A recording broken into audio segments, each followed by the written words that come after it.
Pyramid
ಆಧ್ಯಾತ್ಮ ಧ್ಯಾನಾಲಯಕ್ಕೆ ಜೋರಾಗಿ ಒಂದು ಚಪ್ಪಾಳೆ. 52ನೇ ವಾರ ಮಹಾ ధ్యానಕ್ಕೆ జోరాಗಿ ಒಂದು చప్పట్లు కొడేనా. ఆర్యన మేడం స్వర్ణమాల పత్రి గారికి క్లాస్, మన పరమ గురువైన బుద్ధ భగవాన్కి క్లాస్, సదానంద యోగి గారికి క్లాస్, ఇంకా ఎవరైతే మనం దేవుళ్ళు దేవతలు అంటామో వారందరికీ క్లాస్. ఇంత అద్భుతమైన ధ్యానం చేసుకుంటున్నందుకు మనల్ని కూడా మనం అభినందించుకుంటూ క్లాస్. ఈ శరీరాన్ని ఈ జన్మను మనకిచ్చినందుకు మన తల్లిదండ్రులకు వారికి అభినందనలు తెలియజేస్తూ క్లాస్. ప్రకృతి మాతకు క్లాస్. మరి చక్కటి ధ్యాన కార్యక్రమాలు నిర్వహిస్తున్న మరి పిరమిడ్ వ్యాలీ బెంగళూరు మాస్టర్స్కి అందరికీ మన వారికి అభినందనలు తెలియజేస్తూ క్లాస్ క్లాస్ క్లాస్.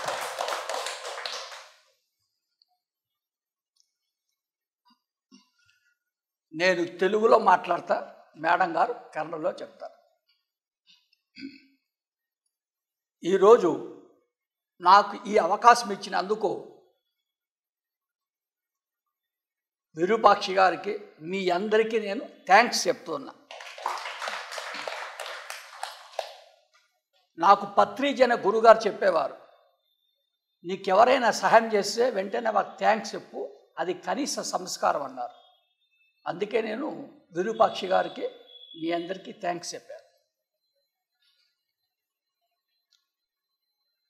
నేను ధ్యానంలో ప్రవేశించి 31 years అయింది. మాది గురువుగారితో స్టార్టింగ్ బ్యాచ్ అన్నమాట.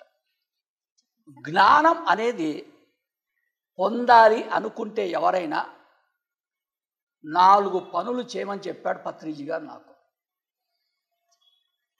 ನಮಸ್ತೆ ಮಾಸ್ಟರ್ಸ್. ಮೊದಲಿಗೆ ನನ್ನ ಈ ಕಾರ್ಯಕ್ರಮಕ್ಕೆ ಗುರುವಂದನೆಯನ್ನು ಅರ್ಪಿಸುತ್ತೇನೆ. ಶ್ರೀ ಗುರುಭ್ಯೋ ನಮಃ. ಗುರುರ್ ಬ್ರಹ್ಮ ಗುರುರ್ ವಿಷ್ಣು ಗುರುರ್ದೇವೋ ಮಹೇಶ್ವರ ಗುರುರ್ ಸಾಕ್ಷಾತ್ ಪರಬ್ರಹ್ಮ ತಸ್ಮೈ ಶ್ರೀ ಗುರವೇ ನಮಃ. ನಮ್ಮ ಪೂಜ್ಯ ಪಿತಾಮಹ ಪತ್ರಿಜಿಯವರಿಗೆ ನನ್ನ ಆತ್ಮ ಪ್ರಣಾಮಗಳು. ಗುರುಮಾತಾ ಸ್ವರ್ಣಮಾಲಾಮ್ಮನವರಿಗೆ ನನ್ನ ಆತ್ಮ ಪ್ರಣಾಮಗಳು. ನನ್ನ ಮಾರ್ಗದರ್ಶಕ ಗುರುಗಳಾದ ವಂಶಿ ಮಾಸ್ಟರ್ಸ್ಗೆ ನನ್ನ ಆತ್ಮ ಪ್ರಣಾಮಗಳು. ಮಾಸ್ಟರ್ಸ್, ಈ ದಿನ ನನಗೆ ಈ ಅವಕಾಶ ಕೊಟ್ಟಿರೋ ಈ ಪಿರಮಿಡ್ ಆಧ್ಯಾತ್ಮಿಕ ಧ್ಯಾನಾಲಯ ಎಲ್ಲ ಮಾಸ್ಟರ್ಸ್ಗೂ ನನಗೆ ನಾನು ತುಂಬ ಹೃದಯದ ಆತ್ಮವಂದನೆಯನ್ನು ತಿಳಿಸುತ್ತೇನೆ. ಈ ದಿನ ನನಗೆ ಅವಕಾಶ ಕೊಟ್ಟಿರೋ ನಮ್ಮ pyramid master, senior pyramid master ಇವರಿಗೂ ನನ್ನ ಆತ್ಮನಮನವನ್ನು ತಿಳಿಸುತ್ತೇನೆ. చెప్పండి. జ్ఞానం అనేది పొందాలి అనుకుంటే ఎవరైనా 4 పనులు చేయమని చెప్పారు నాకు పత్రిజన గురుగారు. ಜ್ಞಾನ ಅನ್ನೋದು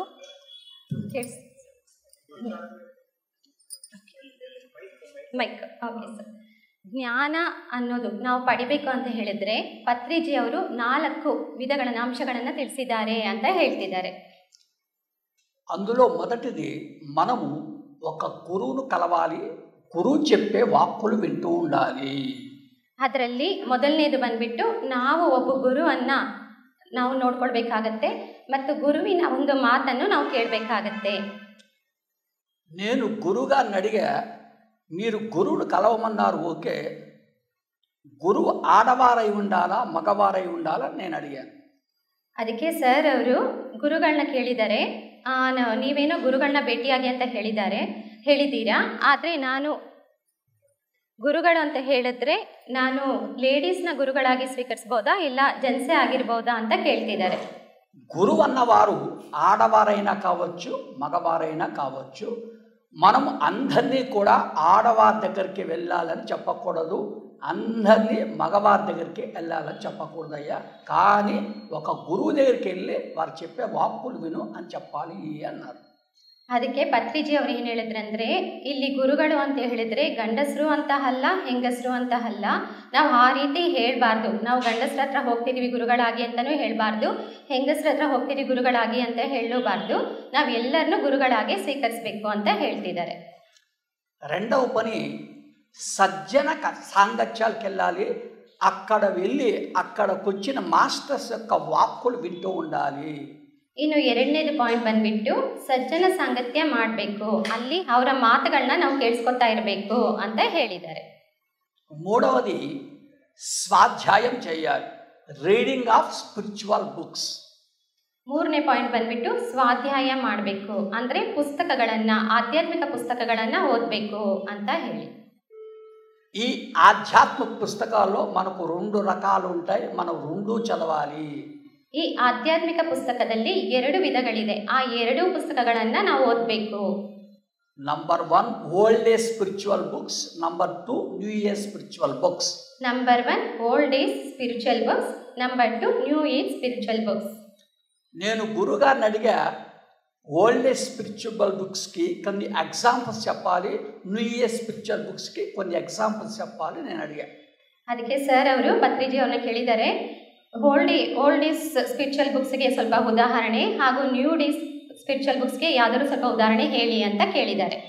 ఓల్డ్ ఏజ్ స్పిరిచువల్ బుక్స్కి ఉదాహరణ Bhagavad Gita, Yoga Vasishtha, Ashtavakra Gita, Bhagavatam, Bharatam, Ramayanam. Old age spiritual ಬುಕ್ಸಲ್ಲಿ ಬಂದುಬಿಟ್ಟು ಭಗವದ್ಗೀತಾ, ಭಾಗವತ, ಈ ರೀತಿ ಹಳೆಯ ನಮ್ಮ ಗ್ರಂಥಗಳ ಯಾವುದಿದೆಯೋ ಅದೊಂದು ಪುಸ್ತಕಗಳ ಬಗ್ಗೆ ಎಕ್ಸಾಂಪಲ್ ಹೇಳಿದ್ದಾರೆ. New age spiritual books example Osho, Seth, Paramahansa Yogananda, ఇవన్నీ మనం చదువుతూ ఉండాలి. ನ್ಯೂ ಏಜ್ ಸ್ಪಿರಿಚುವಲ್ ಬುಕ್ಸಲ್ಲಿ ಬಂದುಬಿಟ್ಟು ಓಶೋದು ಮತ್ತು ಸೇತ್ ಮಾಸ್ಟರ್ಸ್ದು ಮತ್ತು ಪರಮಾನಂದ ಯೋಗಾನಂದರು ಅವರ ಪುಸ್ತಕಗಳ ಬಗ್ಗೆ ಉದಾಹರಣೆ ಕೊಟ್ಟಿದ್ದಾರೆ. అలాగే ఈ గురువుగారు పత్రిజీ గారు తెలుగులో కన్నడలో మంత్లీ మ్యాగజైన్స్ ప్రింట్ చేస్తారు. మా తెలుగులో అయితే ధ్యాన జగత్ అంటారు, కర్ణాటకలో అయితే ధ్యాన కస్తూరి అంటారు. అవి చదవాలి అన్నారు గురువుగారు. ಪತ್ರಿಜಿ ಅವರು ಸ್ವಲ್ಪ ಪುಸ್ತಕಗಳನ್ನು ಪ್ರಿಂಟ್ ಮಾಡಿಸಿದ್ದಾರೆ. ಅದರಲ್ಲಿ ತೆಲುಗು ಅಲ್ಲಿ ಅಂತ ಹೇಳಿದ್ರೆ ಧ್ಯಾನ ಜಗತ್ ಅಂತ ಹೇಳಿ, ಅದೇ ಕರ್ನಾಟಕದಲ್ಲಿ ಧ್ಯಾನ ಕಸ್ತೂರಿ, ಆ ಪುಸ್ತಕಗಳನ್ನ ಓದಬೇಕು ಅಂತ ಹೇಳ್ತಿದ್ದಾರೆ. అలాగే ఇంగ్లీష్లో కూడా 2 నెలలకోసారి 2 బుక్స్ నేను ప్రింట్ చేస్తా, అవి కూడా చదవాలి అన్నారు. ಅದೇ ರೀತಿ ಇಂಗ್ಲೀಷಲ್ಲೂ ಸಹ ತಿಂಗಳಿಗೊಂದು 2 ಪುಸ್ತಕಗಳನ್ನು ಪ್ರಿಂಟ್ ಮಾಡಿಸ್ತಿದ್ದೀವಿ, ಅದನ್ನು ಸಹ ಓದಬೇಕು ಅಂತ ತಿಳಿಸ್ತಿದ್ದಾರೆ. వాటి పేర్లు స్పిరిచువల్ ఇండియా, స్పిరిచువల్ సైన్స్. ಅದರ ಹೆಸರು ಬಂದ್ಬಿಟ್ಟು ಸ್ಪಿರಿಚುವಲ್ ಇಂಡಿಯಾ, ಸ್ಪಿರಿಚುವಲ್ ಸೈನ್ಸ್. ఈ బుక్స్ చదవడం వల్ల మనం జ్ఞానాన్ని పొందవచ్చు. ಈ ಪುಸ್ತಕಗಳನ್ನು ಓದೋದ್ರಿಂದ ನಾವು ಜ್ಞಾನವನ್ನು ಪಡ್ಕೊಳ್ಬಹುದು. A good book is a real friend to you. A good book is a real friend to you. A good book is a real friend to you. ఒక మంచి పుస్తకము మనకు నిజమైన మిత్రుడు లాంటి వాడు. ಒಂದು ಒಳ್ಳೆ ಪುಸ್ತಕ ನಮಗೆ ನಿಜವಾದ ಗೆಳೆತನ ಇರೋ ಸ್ನೇಹಿತರಿದ್ದ ಹಾಗೆ. పుస్తకం హస్తభూషణం. పుస్తకం హస్తభూషణం. ప్రతి వ్యక్తి దగ్గర ఒక ఆధ్యాత్మిక పుస్తకం ఉంచుకొని చదువుకుంటూ ఉండాలి. ಪ್ರತಿಯೊಬ್ಬರ ಹತ್ರನೂ ಒಂದು ಆಧ್ಯಾತ್ಮಿಕ ಪುಸ್ತಕವನ್ನು ಇಟ್ಕೊಂಡು ನಾವು ಓದ್ಕೊತಾ ಇರಬೇಕು. నాకు గురుగారు చెప్పారు, నేను కేవలం 1,00,000 ఆధ్యాత్మిక పుస్తకాలు మాత్రమే చదివా, నా జ్ఞానం వచ్చింది అన్నాడు. ಅದಕ್ಕೆ ಗುರುಗಳು ಹೇಳಿದ್ದಾರೆ, ನಾನು ಕೇವಲ 1,00,000 ಪುಸ್ತಕಗಳು ಮಾತ್ರ ಓದಿದ್ದೀನಿ, ಅದಕ್ಕೆ ನನಗೆ ಜ್ಞಾನ ಬಂದಿದೆ ಅಂತ ಹೇಳಿದ್ದಾರೆ. ఇక చివరిది శ్వాస మీద ధ్యాస పెట్టి ధ్యానం చేస్తే కూడా జ్ఞానాన్ని పొందవచ్చు. ಇನ್ನು ಇನ್ನೊಂದು ವಿಷಯ ಏನು ಹೇಳಿದ್ದೀರ ಅಂದರೆ ಉಸಿರಿನ ಮೇಲೆ ನಮ್ಮ ಗಮನ, ಈ ಒಂದು ಪದ್ಧತಿ ಪ್ರಕಾರ ನಾವು ಜ್ಞಾನವನ್ನು ಪಡ್ಕೊಳ್ಬಹುದು ಅಂತ ಹೇಳಿದ್ದಾರೆ. జ్ఞానం పొందాలన్న వారు ఎవరైనా చేయవలసిన పనులు ఇవి, ఈ 4. ಜ್ಞಾನವನ್ನು ಪಡ್ಕೊಳ್ಬೇಕು ಅನ್ನೋರು ಯಾರೇ ಆಗಲಿ ಈ 4 ವಿಧಗಳನ್ನ ನಾವು ಅನುಸರಿಸಬಹುದು. అలాగే మనము ఎలా ఉండాలంటే, నాకు తెలిసిన జ్ఞానం గోరంతే అనుకుంటుండాలి, తెలుసుకోవాల్సింది కొండంత ఉంది అది అనుకోవాలి. ಇಲ್ಲಿ ಯಾರೇ ಆಗಲಿ ನಮಗೆ ಗೊತ್ತಿರೋಷ್ಟು ಜ್ಞಾನ ಉಗಿರಿನಷ್ಟೇ, ಅದೇ ನಾವು ತಿಳ್ಕೊಳ್ಬೇಕಾಗಿರೋದು ಬೆಟ್ಟದಷ್ಟು ಅಂತ ಹೇಳ್ತಿದ್ದಾರೆ. అందుకే మనము ఈ 4 ఈ శరీరంలో ఉన్నంత వరకు ఆచరిస్తూ ఉండాల్సిందే, ఆపకూడదు. ಅದಕ್ಕೋಸ್ಕರ ನಾವು ಈ ಶರೀರದಲ್ಲಿ ಇರೋವರೆಗೂ ಈ 4 ರೂಲ್ಸ್ಗಳನ್ನ ಫಾಲೋ ಮಾಡಲೇಬೇಕು, ಇದನ್ನ ಎಲ್ಲೂ ಸ್ಟಾಪ್ ಮಾಡಬಾರ್ದು ಅಂತ ಹೇಳ್ತಿದ್ದಾರೆ. అలా నేను కూడా గురు చెప్పిన ఈ 4 ఆచరిస్తూ జ్ఞానాన్ని కొంచెం పొందాను. ಅದೇ ರೀತಿ ಗುರುಗಳ ಒಂದು ವಾಕ್ಯವನ್ನು ಸರ್ ಅವರು ಅನುಸರಿಸಿ ಸ್ವಲ್ಪ ಜ್ಞಾನವನ್ನು ಪಡ್ಕೊಂಡಿದ್ದೀನಿ ಅಂತ ಹೇಳ್ತಿದ್ದಾರೆ. నేను పత్రిజీ అనే గురుగారిని చాలాసార్లు కలిసా, ఆయన చెప్పే వాక్కులు విని నేను జ్ఞానాన్ని పొందాను. ಸರ್ ಅವರು ಪತ್ರಿಜಿ ಅವ್ರನ್ನ ಎಷ್ಟೋ ಬಾರಿ ಸಂದೇಶಿಸಿ ಅವರು ಹೇಳೋ ಮಾತುಗಳಿಂದ ಸ್ವಲ್ಪ ಜ್ಞಾನವನ್ನು ಪಡ್ಕೊಂಡಿದ್ದಾರೆ. నాకు గురుగారు ఒక గొప్ప అవకాశం కూడా ఇచ్చారు. నేను ధ్యానంలో ప్రవేశించినప్పుడు ప్రతి నెల ఒకరోజు మా ఇంటికి వచ్చేవారు. 6 years వచ్చాడు గురుగారు మా ఇంటికి. ಇವರು ಧ್ಯಾನದಲ್ಲಿ ಇರಬೇಕಾದ್ರೆ ಅವ್ರಿಗೊಂದು ಅವಕಾಶ ಕೊಟ್ಟಿದ್ದಾರೆ. ಪ್ರತಿ ವರ್ಷ ಸರ್ ಅವ್ರ ಮನೆಗೆ ಪತ್ರಿಜಿ ಅವ್ರಿಗೆ ಹೋಗ್ತಿದ್ರಂತೆ. ಇದೇ ರೀತಿ ಒಂದು 6 ವರ್ಷ ಹೋಗಿದ್ದಾರೆ ಅವ್ರ ಮನೆಗೆ ಅಂತ. అలా నాకు గురుగారితో బాగా పరిచయం ఉండింది ఫస్ట్ 6 years. ಈ ರೀತಿ ಒಂದು ಪರಿಚಯ ಪತ್ರಿಜಿ ಅವರೊಂದಿಗೆ ಸರ್ಗೆ ಇತ್ತು ಲಾಸ್ಟ್ ಅಂದರೆ ಸ್ಟಾರ್ಟಿಂಗ್ ಅಲ್ಲಿ ಒಂದು 6 years ಅಂತ ಹೇಳ್ತಿದ್ದಾರೆ. ఆ తర్వాత గురుగారు మా ఇంటికి వచ్చేవారు కాదు. నేను సంవత్సరానికి ఒక 3 సార్లు మాత్రమే గురుగారిని కలిసి ఆయన చెప్పే వాక్కులు వినేవాను. ಅದಾದ ನಂತರ ಪತ್ರಿಜಿಯವರು ಅವ್ರ ಮನೆಗೆ ಹೋಗ್ತಿರ್ಲಿಲ್ವಂತೆ. ವರ್ಷಕ್ಕೆ 3 ಸಲ ಸರ್ ಅವರು ಪತ್ರಿಜಿಯವ್ರನ್ನ ಭೇಟಿಯಾಗಿ ಅವ್ರು ಹೇಳೋ ಮಾತುಗಳನ್ನ ಕೇಳಿಸ್ಕೊತಿದ್ರಂತೆ. గురువుగారు తన జ్ఞానాన్ని కాన్సెప్ట్ రూపంగా చెప్తూ ఉంటారు. ಪತ್ರಿಜಿಯವರು ಅವ್ರ ಜ್ಞಾನವನ್ನು ಕಾನ್ಸೆಪ್ಟ್ ರೂಪದಲ್ಲಿ ಹೇಳ್ತಿರ್ತಾರೆ. నేను ఒకరోజు గురువుగారిని అడిగా, కాన్సెప్ట్ని తెలుగులో అర్థమయ్యేటట్టుగా మీరు నాకు చెప్పాలి అని మా ఇంట్లో అడిగా. ಪತ್ರಿಜಿಯವ್ರನ್ನ ಸರ್ ಅವರು ಅವ್ರ ಮನೆಯಲ್ಲಿ ಕಾನ್ಸೆಪ್ಟ್ನ ತೆಲುಗು ಅಲ್ಲಿ ಅರ್ಥ ಆಗೋ ರೀತಿ ನಮ್ಗೆ ಹೇಳಬೇಕು ಅಂತ ಹೇಳಿದ್ದಾರೆ. అప్పుడు గురుగారు నా వైపు చూస్తూ ఉండు, నేను చెప్పేది వింటూ ఉండు, అప్పుడు నీకు అర్థమవుతుంది అన్నాడు. ಅದಕ್ಕೆ ಪತ್ರಿಜಿ ಗುರುಗಳು ಹೇಳಿದ್ದಾರೆ, ನೀನು ನನ್ನ ಕಡೆ ನೋಡ್ತಾನೆ ಇರು, ನನ್ನ ಮಾತುಗಳನ್ನ ಕೇಳಿಸ್ಕೊತಾ ಇರು, ನಿನಗೆ ಅವಾಗ ಅರ್ಥ ಆಗುತ್ತೆ ಅಂತ ಸರ್ ತಿಳಿಸಿದ್ದಾರೆ. ఎదుటి వారికి మనము చెప్పే జ్ఞానం ఇంత మాత్రమే ఉండాలి, ఇంత మాత్రమే ఉండాలి. కానీ ఆ జ్ఞానం వారికి ఇంత అర్థమవుతుండాలి, ఇంత. ಅವರು ಸರ್ ಎಷ್ಟು ಚೆನ್ನಾಗಿ ಹೇಳಿದ್ದಾರೆ ಅಂದರೆ, ಎದುರುಗಡೆ ಇರೋರಿಗೆ ನಾವು ಹೇಳೋ ಜ್ಞಾನ ಚಿಕ್ಕದಾಗಿರಬೇಕು, ಆದರೆ ಆ ಜ್ಞಾನ ಅವ್ರಿಗೆ ಸುಮಾರು ಅಂದರೆ ಎಷ್ಟೋ ವಿಷಯಗಳಿಂದ ಅರ್ಥ ಮಾಡ್ಕೊಂಡಿರಬೇಕು. ಆ ರೀತಿ ಒಂದು ಜ್ಞಾನ ನಾವು ಹೇಳಬೇಕು ಅಂತ ಹೇಳ್ತಿದ್ದಾರೆ. మనం చెప్పే జ్ఞానం ఇంత ఉండి ఎదుటి వారికి ఇంత అర్థమయ్యేటట్టుగా ఉండకూడదు. ನಾವು ಹೇಳೋ ಜ್ಞಾನ ಹೇಗಿರ್ಬೇಕಂದ್ರೆ, ನಾವು ಸುಮಾರು ವಿಷಯಗಳನ್ನ ಹೇಳಿ ಎದುರುಗಡೆ ಇರೋರಿಗೆ ಸಣ್ಣ ಪ್ರಮಾಣದಲ್ಲಿ ಅರ್ಥ ಆಗೋ ರೀತಿ ಇರಬಾರ್ದು. నా జ్ఞానం అలాగే ఉంటుంది అన్నాడు. ಪತ್ರಿಜಿ ಅವರ ಜ್ಞಾನ ಆ ರೀತಿ ಇರುತ್ತೆ ಅಂತ ಹೇಳಿದ್ರು. ఆయన చెప్పే జ్ఞానం ఇంతే ఉండేది, నాకు ఇంత అర్థమయ్యేది. ಅವರು ಹೇಳೋ ಜ್ಞಾನ ಪುಟ್ಟದಾಗಿ ಚಿಕ್ಕದಾಗಿದ್ರು, ಆದರೆ ಸರ್ ಅವ್ರಿಗೆ ಅದು ಬಹಳಷ್ಟು ಅರ್ಥ ಆಗ್ತಿತ್ತು. ఒకరోజు గురువుగారు, నీకు దీపావళి గురించి తెలుసా అని అడిగాడు. ಒಂದು ದಿವಸ ಪತ್ರಿಜಿ ಗುರುಗಳು ಸರ್ಗೆ ದೀಪಾವಳಿ ಬಗ್ಗೆ ನಿಮಗೆ ಗೊತ್ತಾ ಅಂತ ಕೇಳಿದ್ದಾರೆ. నాకు తెలుసు అన్నా. ಅದಕ್ಕೆ ಸರ್ ನನಗೆ ಗೊತ್ತು ಅಂತ ಹೇಳಿದ್ರು. చెప్పు అన్నాడు. ಅದಕ್ಕೆ ಅವರು ಹೇಳು ಅಂತ ಹೇಳಿದ್ರು. ద్వాపర యుగములో నరకాసురుడు అనే రాక్షసుడు ఉండేవాడు. అతడు ప్రజలను చాలా బాధ పెట్టేవాడు. ప్రజలు ఆ బాధలు భరించలేక కృష్ణునికి వెళ్ళి చెప్పుకున్నారు. ದ್ವಾಪರ ಯುಗದಲ್ಲಿ ರಾಕ್ಷಸ ಇರ್ತಾನಲ್ಲ, ಅವನು ಪ್ರಜೆಗಳಿಗೆ ಎಷ್ಟೋ ಹಿಂಸೆ ಕೊಡ್ತಿರ್ತಾನೆ. ಆ ಹಿಂಸೆಗಳನ್ನ ತಡೆಯಕ್ಕಾಗದೆ ಕೃಷ್ಣನ ಬಳಿ ಹೋಗಿ ಆ ಪ್ರಜೆಗಳು ಹೇಳ್ಕೊತಾರೆ, ఆ నరకాసుని చంపేస్తే మేము ఆనందంగా ఉంటాము అన్నారు. ಆ ನರಕಾಸುರನ ಕೊಂದು ಬಿಟ್ರೆ ನಾವು ಆರಾಮಾಗಿರ್ಬೋದು, ಆನಂದವಾಗಿರ್ಬೋದು ಅಂತ ಕೇಳ್ಕೊತಾರೆ. అప్పుడు శ్రీకృష్ణుడు సత్యభామతో కలిసి వెళ్ళి యుద్ధంలో నరకాసుని చంపేశాడు. ಆಗ ಶ್ರೀಕೃಷ್ಣ ಪರಮಾತ್ಮ ಸತ್ಯಭಾಮ ಜೊತೆ ಹೋಗಿ ಯುದ್ಧ ಮಾಡಿ ಆ ನರಕಾಸುರನ ಹತ್ಯೆ ಮಾಡ್ತಾರೆ.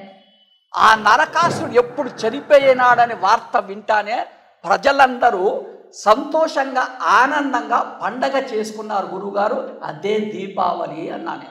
ಅದಕ್ಕೆ ಸರ್ ಹೇಳಿದ್ರು, ಯಾವಾಗ ಆ ನರಕಾಸುರ ಸತ್ತೋಗಿರೋ ವಿಷಯ ಗೊತ್ತಾಯ್ತೋ ಆಗ ಪ್ರಜೆಗಳೆಲ್ಲರೂ ಆನಂದವಾಗಿ ಖುಷಿಯಾಗಿರ್ತಾರಲ್ವಾ, ಆ ಒಂದು ದಿನ ಹಬ್ಬ ರೀತಿ ಮಾಡ್ಕೊಂಡ್ರು. ಅದೇ ದೀಪಾವಳಿ ಅಂತ ಸರ್ ಅವರು ಹೇಳಿದ್ದಾರೆ ಪತ್ರಿಜಿ ಗುರುಗಳಿಗೆ.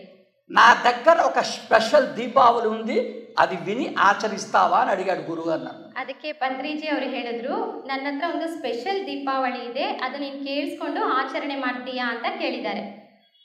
చెప్పండి గురుగారు మీ స్పెషల్ దీపావళి ఏంటి అని అడిగాను. ಅದಕ್ಕೆ ಸರ್ ಹೇಳಿದ್ರು, ಹೇಳಿ ಗುರುಗಳೇ ನಿಮ್ಮ ಒಂದು ಸ್ಪೆಷಲ್ ದೀಪಾವಳಿ ಏನು ಅಂತ ಕೇಳಿದ್ರು.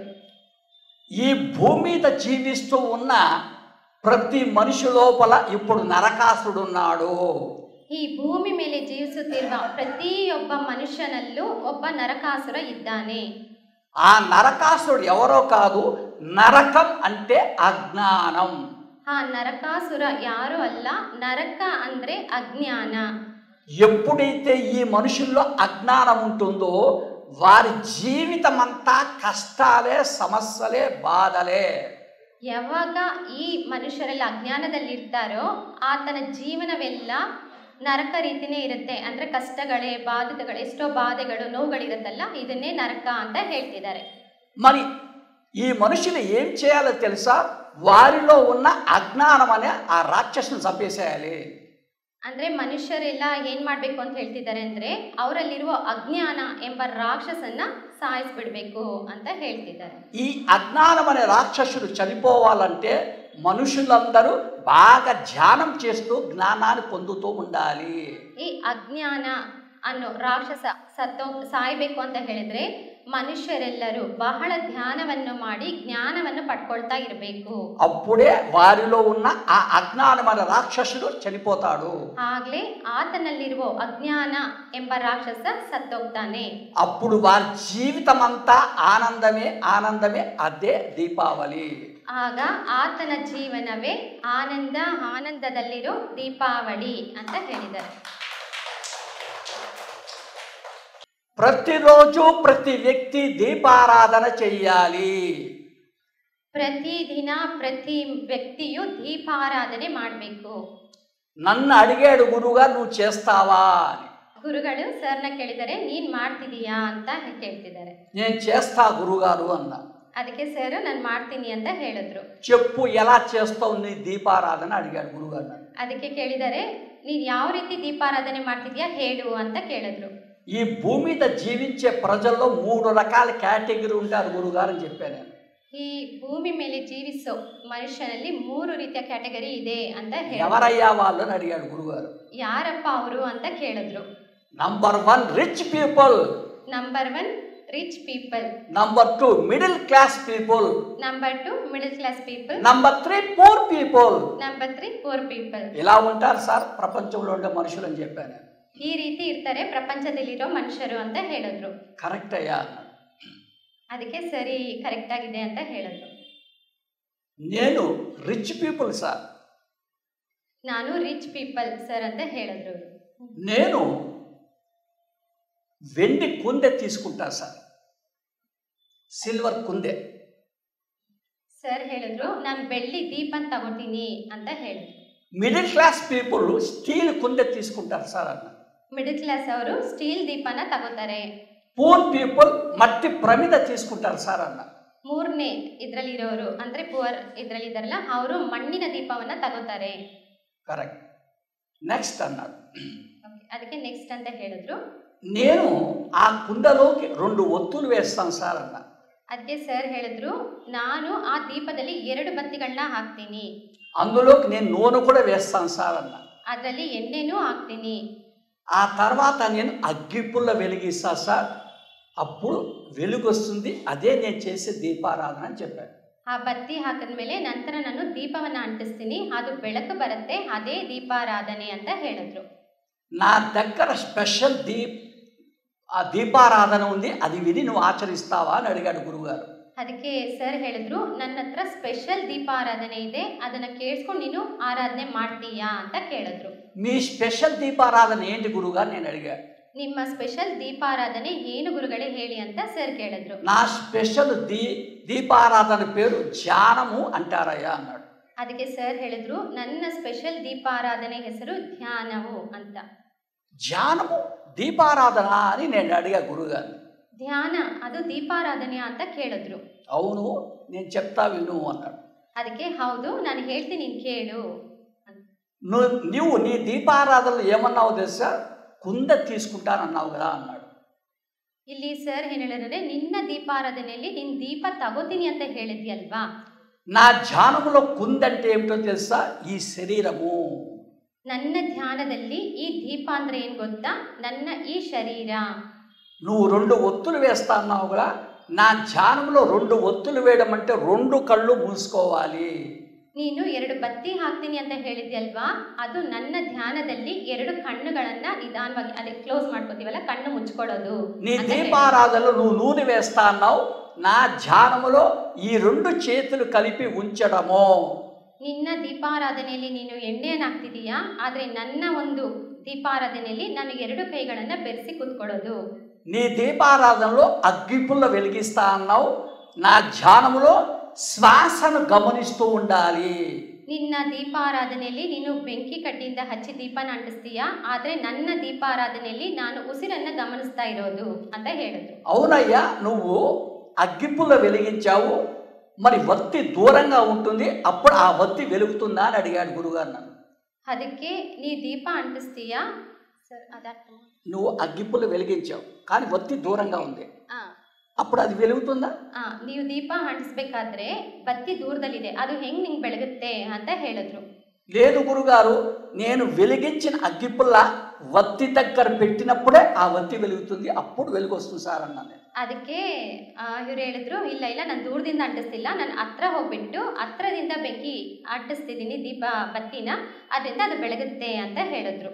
మంగళవారం రోజు రాగిగుడ్డ ఆంజనేయ స్వామి దగ్గర ఒక ధ్యాన కేంద్రానికి అందరూ వస్తారయ్యా, వచ్చి కూర్చోంటారయ్యా, కళ్ళు మూసుకుంటారయ్యా.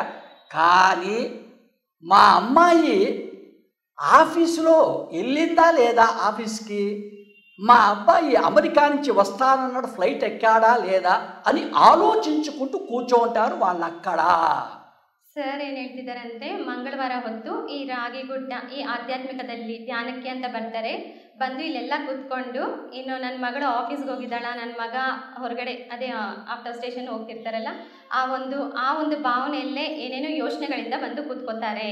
వాళ్ళు ధ్యానం చేయలేదు, అక్కడ చేయలేదు ధ్యానం, వాళ్ళు కళ్ళు మూసుకొని కూర్చున్నారు అంతే. ಇಲ್ಲಿ ಅವರೆಲ್ಲರೂ ಕಣ್ಣು ಮುಚ್ಕೊಂಡು ಕೂತಿದ್ದಾರೆ ಹೊರತು ಧ್ಯಾನ ಯಾರು ಮಾಡಿಲ್ಲ. No use, no use, no use ಅಂತ ಹೇಳ್ತಿದ್ದಾರೆ. ధ్యానం అంటే ఆలోచన రహిత స్థితిలో ఉండాలి, థాట్లెస్ స్టేజ్. ಧ್ಯಾನ ಅಂದ್ರೆ ಆಲೋಚನ ರಹಿತ ಸ್ಥಿತಿ ಅಂತ ಹೇಳಿದ್ದಾರೆ. అప్పుడే వారు బ్రహ్మాండంగా వెలిగిపోతూ ఉంటారు. ಆಗ್ಲೇ ಅವರು ಬ್ರಹ್ಮಾಂಡದ ಪರಿಚಯನ ಮಾಡ್ಕೊಳಕ್ಕಾಗತ್ತೆ ಅಂತ. అదే అయ్యా నా స్పెషల్ దీపావళి యొక్క ధ్యానం గొప్పతనం. ಅದಕ್ಕೆ ಸರ್ ಹೇಳ್ತಾರೆ ಇದೇ ನನ್ನ ಸ್ಪೆಷಲ್ ದೀಪಾವಳಿ ಜ್ಞಾನದ ಒಂದು ಅಂದ್ರೆ గ్రేట్నెస్. ಗ್ರೇಟ್ನೆಸ್ ಅಂತ ಹೇಳ್ತಿದ್ದಾರೆ. నువ్వేమన్నావు, నీ దీపారాధనకి కుందె కావాలన్నావు. ನೀವು ಏನ್ ಹೇಳಿದ್ರಿ, ನಿನ್ನ ಒಂದು ದೀಪಾರಾಧನೆಗೆ ಒಂದು ದೀಪ ಬೇಕು ಅಂತ ಹೇಳಿದೆ. మీ హైదరాబాద్లో షాపు వాడు నీకు ఫ్రీగా ఇస్తాడా కుందే అని అడిగాడు. ನಿನ್ನ ಹೈದರಾಬಾದಲ್ಲಿ ಅಂಗಡಿಯವನು ನಿನ್ಗೆ ಫ್ರೀಯಾಗಿ ದೀಪವನ್ನ ಕೊಡ್ತಾನಾ ಅಂತ ಕೇಳಿದ್ರು. ఇవ్వడు, డబ్బులు ఇవ్వాలి సార్ అన్నాను. ಅದಕ್ಕೆ ಕೊಡೋದಿಲ್ಲ, ಹಣ ಕೊಡ್ಬೇಕಾಗತ್ತೆ ಅಂತ ಹೇಳಿದ್ರು. నువ్వు నీ దీపారాధన ఒత్తులు కావాలన్నావు, ఆ షాపు వాడు నీకు ఫ్రీగా ఇస్తాడా అని అడిగాడు. ಅದಕ್ಕೆ ಸರ್ ಹೇಳಿದ್ರು, ಪತ್ರಿಜಿ ಅವರು, ನಿನ್ ದೀಪಾರಾಧನೆ ನೀನ್ ಬತ್ತಿ ಬೇಕು ಅಂತ ಹೇಳಿದೆ ಅಲ್ವಾ, ಶಾಪ್ ಅವನು ಫ್ರೀಯಾಗಿ ಕೊಡ್ತಾನಾ? డబ్బులు ఇవ్వాలి సార్ అన్నాను. ಹಣ ಕೊಡ್ಬೇಕು ಅಂತ ಅದಕ್ಕೂ ಅದೇ ಸೇಮ್ ಆನ್ಸರ್ ಹೇಳಿದ್ರು. నీ దీపారాధన నూనె కావాలన్నావు, నూనె షాపు వాడు నీకు ఫ్రీగా ఇస్తాడా అని అడిగాడు. ನಿನ್ನ ದೀಪಾರಾಧನೆಗೆ ಎಣ್ಣೆ ಬೇಕು ಅಂತ ಹೇಳಿದ್ರೆ ಅದನ್ನು ಶಾಪ್ ಅವನು ಫ್ರೀಯಾಗಿ ಕೊಡ್ತಾನಾ? ఇవ్వడు, డబ్బులు ఇవ్వాలి సార్ అన్నాడు. ಕೊಡೋದಿಲ್ಲ, ಹಣ ಕೊಡ್ಬೇಕು ಅಂತ ಹೇಳಿದ್ರು. నీ దీపారాధనకి అగ్గిపుల్ల కావాలన్నావు, ఆ షాపు వాడు ఫ్రీగా ఇస్తాడా మ్యాచ్ బాక్స్ అన్నాడు.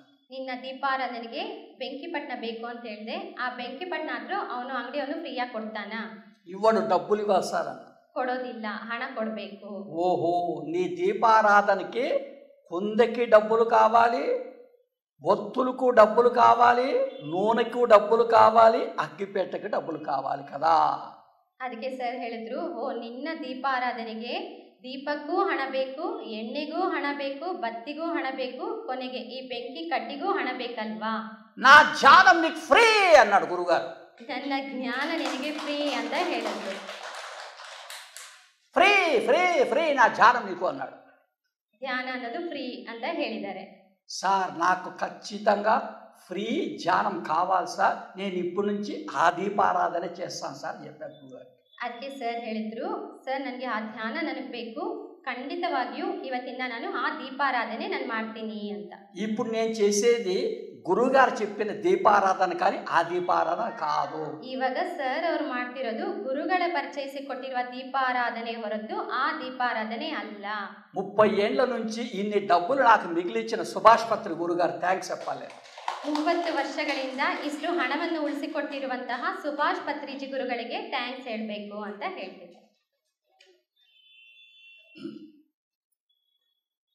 పూజారి టు పూర్ణాత్మ గురించి చెప్తా విను అన్నాడు గురుగారు. ಆತ್ಮದಿಂದ ಪೂರ್ಣಾತ್ಮನವರೆಗೂ ನಾನು ಹೇಳ್ತೀನಿ ಅಂತ ಹೇಳ್ತಿದ್ದಾರೆ. ఈ మనుషుల్లో కేటగిరీస్ ఉంటారు, బాగా విను నువ్వు అన్నాడు. ಈ ಮನುಷ್ಯರಲ್ಲಿ ಕ್ಯಾಟಗರೀಸ್ ಇರುತ್ತೆ, ನೀನು ಕೇಳಿಸ್ಕೋ.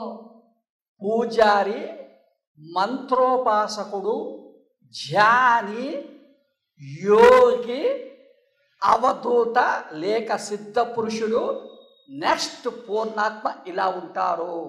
ಅವರು ಸ್ಟೆಪ್ಸ್ ಹೇಳ್ತಿದ್ದಾರೆ, ಅಂದ್ರೆ ಪೂಜಾರಿಯಿಂದ ಹಿಡಿದು ಅವಧೂತರು, ಧ್ಯಾನಿ, ಈ ರೀತಿ ಕೊನೆಗೆ ಪೂರ್ಣಾತ್ಮ, ಈ ರೀತಿ ಸ್ಟೆಪ್ಸ್ ಆಗಿರ್ತಾರೆ.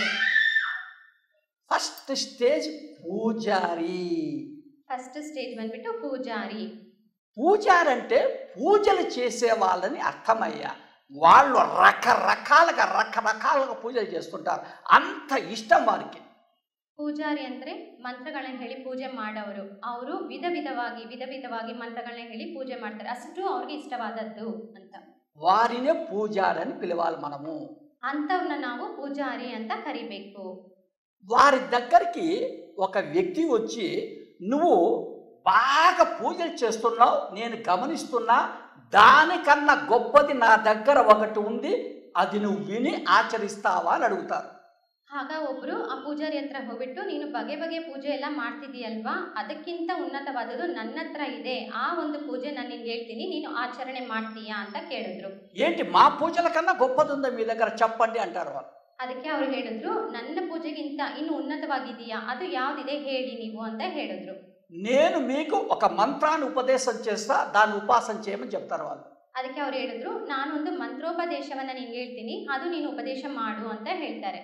నేను చూసా కొంతమంది జపమాలు తీసుకొని ఇలా అంటుంటారు, ఏమంటే మా గురుగారు మంత్రం ఇచ్చారు, మేము దాన్ని ఉపాసన చేస్తున్నామని చెప్తుంటారు. ಅದು ಸರ್ ಹೇಳ್ತಿದ್ದಾರೆ, ಎಷ್ಟೋ ಮಂದಿ ಒಂದು ಜಪಮಾಲೆನ ಇಟ್ಕೊಂಡು ಜಪ ಮಾಡ್ತಾ ಇರ್ತಾರೆ, ಅದು ಏನು ಅಂತ ಕೇಳಿದ್ರೆ ನಮ್ಮ ಗುರುಗಳ ಒಂದು ಉಪದೇಶ, ನಾವು ಆ ಮಂತ್ರನ ನಾವು ಪಠಿಸ್ಕೊಂಡು ನಾವು ಜಪ ಮಾಡ್ತಿದೀವಿ ಅಂತ ಹೇಳ್ತಾರೆ. వాళ్ళే మంత్రోపాసకులు, ಅವರೇ ಮಂತ್ರೋಪಸಾಕರು ಅಂತ. పూజలు చేసే వాళ్ళకన్నా గొప్ప వాళ్ళు మంత్రోపాసకులు. ಪೂಜೆಗಳು ಮಾಡೋದಕ್ಕಿಂತ ಅಂದ್ರೆ ದೊಡ್ಡವರು. పూజలు చేస్తే పుణ్యమే వస్తుంది, కానీ మంత్ర జపం చేస్తే పవర్. ಪೂಜೆಗಳ ಮಾಡಿದ್ರೆ ಪುಣ್ಯನೇ ಬರುತ್ತೆ, ಅದೇ ಮಂತ್ರೋಪದೇಶಗಳನ್ನ ಮಾಡಿದ್ರೆ ಪವರ್ ಅಂದ್ರೆ ಇನ್ನೂ ಹೆಚ್ಚಿನ ಶಕ್ತಿ ಬರುತ್ತೆ. ఆ తర్వాత ఒక వ్యక్తి వచ్చి, నువ్వు మంత్ర జపం చేస్తున్నావు, దానికన్నా గొప్పది నా దగ్గర ఉంది, అది నువ్వు ఆచరిస్తావా అంటారు వాళ్ళు. ಅದಾದ್ಮೇಲೆ ಇನ್ನೊಬ್ರು ಬಂದ್ಬಿಟ್ಟು ಅವ್ರ ಹತ್ರ ಕೇಳ್ತಾರೆ, ನೀನ್ ಮಂತ್ರ ಜಪ ಮಾಡ್ತಿದೀಯಾ, ಅದಕ್ಕಿಂತ ದೊಡ್ಡ ಒಂದು ಉನ್ನತವಾದ ಒಂದು ವಾಕ್ಯ ನನ್ನ ಹತ್ರ ಇದೆ, ಅದು ಹೇಳ್ತೀನಿ, ನೀನ್ ಆಚರಣೆ ಮಾಡ್ತೀಯಾ ಅಂತ ಕೇಳ್ತಾರೆ. ఏంటి మా మంత్రం కన్నా గొప్పది ఉంది మీ దగ్గర చెప్పండి అంటారు వాళ్ళు. ಅದಕ್ಕೆ ಅವ್ರು ಹೇಳ್ತಾರೆ, ನನ್ನ ಮಂತ್ರಗಿಂತ ದೊಡ್ಡದ ಒಂದು ಪರಿಚಯ ಅಂದ್ರೆ ಅದು ಏನು ಅಂತ ಹೇಳಿ ನಾನು ಕೇಳಿಸ್ಕೊತೀನಿ ಅಂತ ಹೇಳ್ತಾರೆ. నేను మీకు ధ్యానం చేయమని చెప్తాను. ಅದಕ್ಕೆ ಅವ್ರು ಹೇಳ್ತಾರೆ, ನಾನು ನಿನ್ಗೆ ಧ್ಯಾನ ಮಾಡು ಅಂತ ಹೇಳ್ತೀನಿ. ధ్యానం చేసేటప్పుడు మీరు కళ్ళు మూసుకుంటే చాలు, చేతిలో చేతి కలిపితే ఉంటే చాలు, శరీరాన్ని కష్టపెట్టవలసిన అవసరం లేదు, మీకు డబ్బులు ఖర్చు కావు, మీకు ఇష్టం వచ్చే టైంలో చేయొచ్చు, మీ ఇష్టం వచ్చిన ప్లేస్లో చేయొచ్చు. ఇంత సులభం ధ్యానం చెప్తారు వాళ్ళు మనకు. ಅದಕ್ಕೆ ಅವರು ಧ್ಯಾನದ ಬಗ್ಗೆ ವಿವರಿಸಿದ್ರು. ಕಣ್ಣನ್ನು ಮುಚ್ಚಿಕೊಂಡು 2 ಕೈ ಬೆರಳುಗಳನ್ನು ಬೆರೆಸ್ಕೊಂಡು ದೇಹಕ್ಕೆ ಏನೂ ಕಷ್ಟ ಕೊಡದೆ ನಿಮ್ಗೆ ಇಷ್ಟವಾದ ಜಾಗದಲ್ಲಿ ಕೂತ್ಕೊಂಡು ಧ್ಯಾನ ಮಾಡೋದೇ ಇದೇ ಒಂದು ಧ್ಯಾನ ಅಂತ ಹೇಳ್ತಿದ್ದಾರೆ. ಈ ಮಂತ್ರೋಪಾಸಕರ ಕನ್ನ ಗೊಪ್ಪವಾಡು ಧ್ಯಾನಿ. ಈ ಮಂತ್ರೋಪದೇಶಗಳು ಏನೆಲ್ಲ ಮಾಡ್ತಿದ್ದಾರೋ ಅವ್ರಿಗಿಂತ ಅಂದ್ರೆ ಇನ್ನೂ ಶ್ರೇಷ್ಠವಾದವರು ಧ್ಯಾನಿ ಅಂತ. ನೆಕ್ಸ್ಟ್ ಯೋಗಿ. ಅದಕ್ಕೆ ನೆಕ್ಸ್ಟ್ ಯೋಗಿ. ಧ್ಯಾನಿಗೆ ಯೋಗಿಗೆ ತೇడా ఏంటి అని అడిగా గురుగారిని. ಧ್ಯಾನಿಗೆ ಮತ್ತೆ ಯೋಗಿಗೆ ಇರುವ ವ್ಯತ್ಯಾಸ ಏನು ಅಂತ ಕೇಳಿದ್ರು. అప్పుడు నాకు గురుగారు చెప్పారు, ಆಗ ಗುರುಗಳು ಹೇಳಿದ್ರು, నీవు ఒక వ్యక్తి దగ్గరికి వెళ్ళి ఎంతకాలం నుంచి ధ్యానం చేస్తున్నావు అని అడుగుతావు.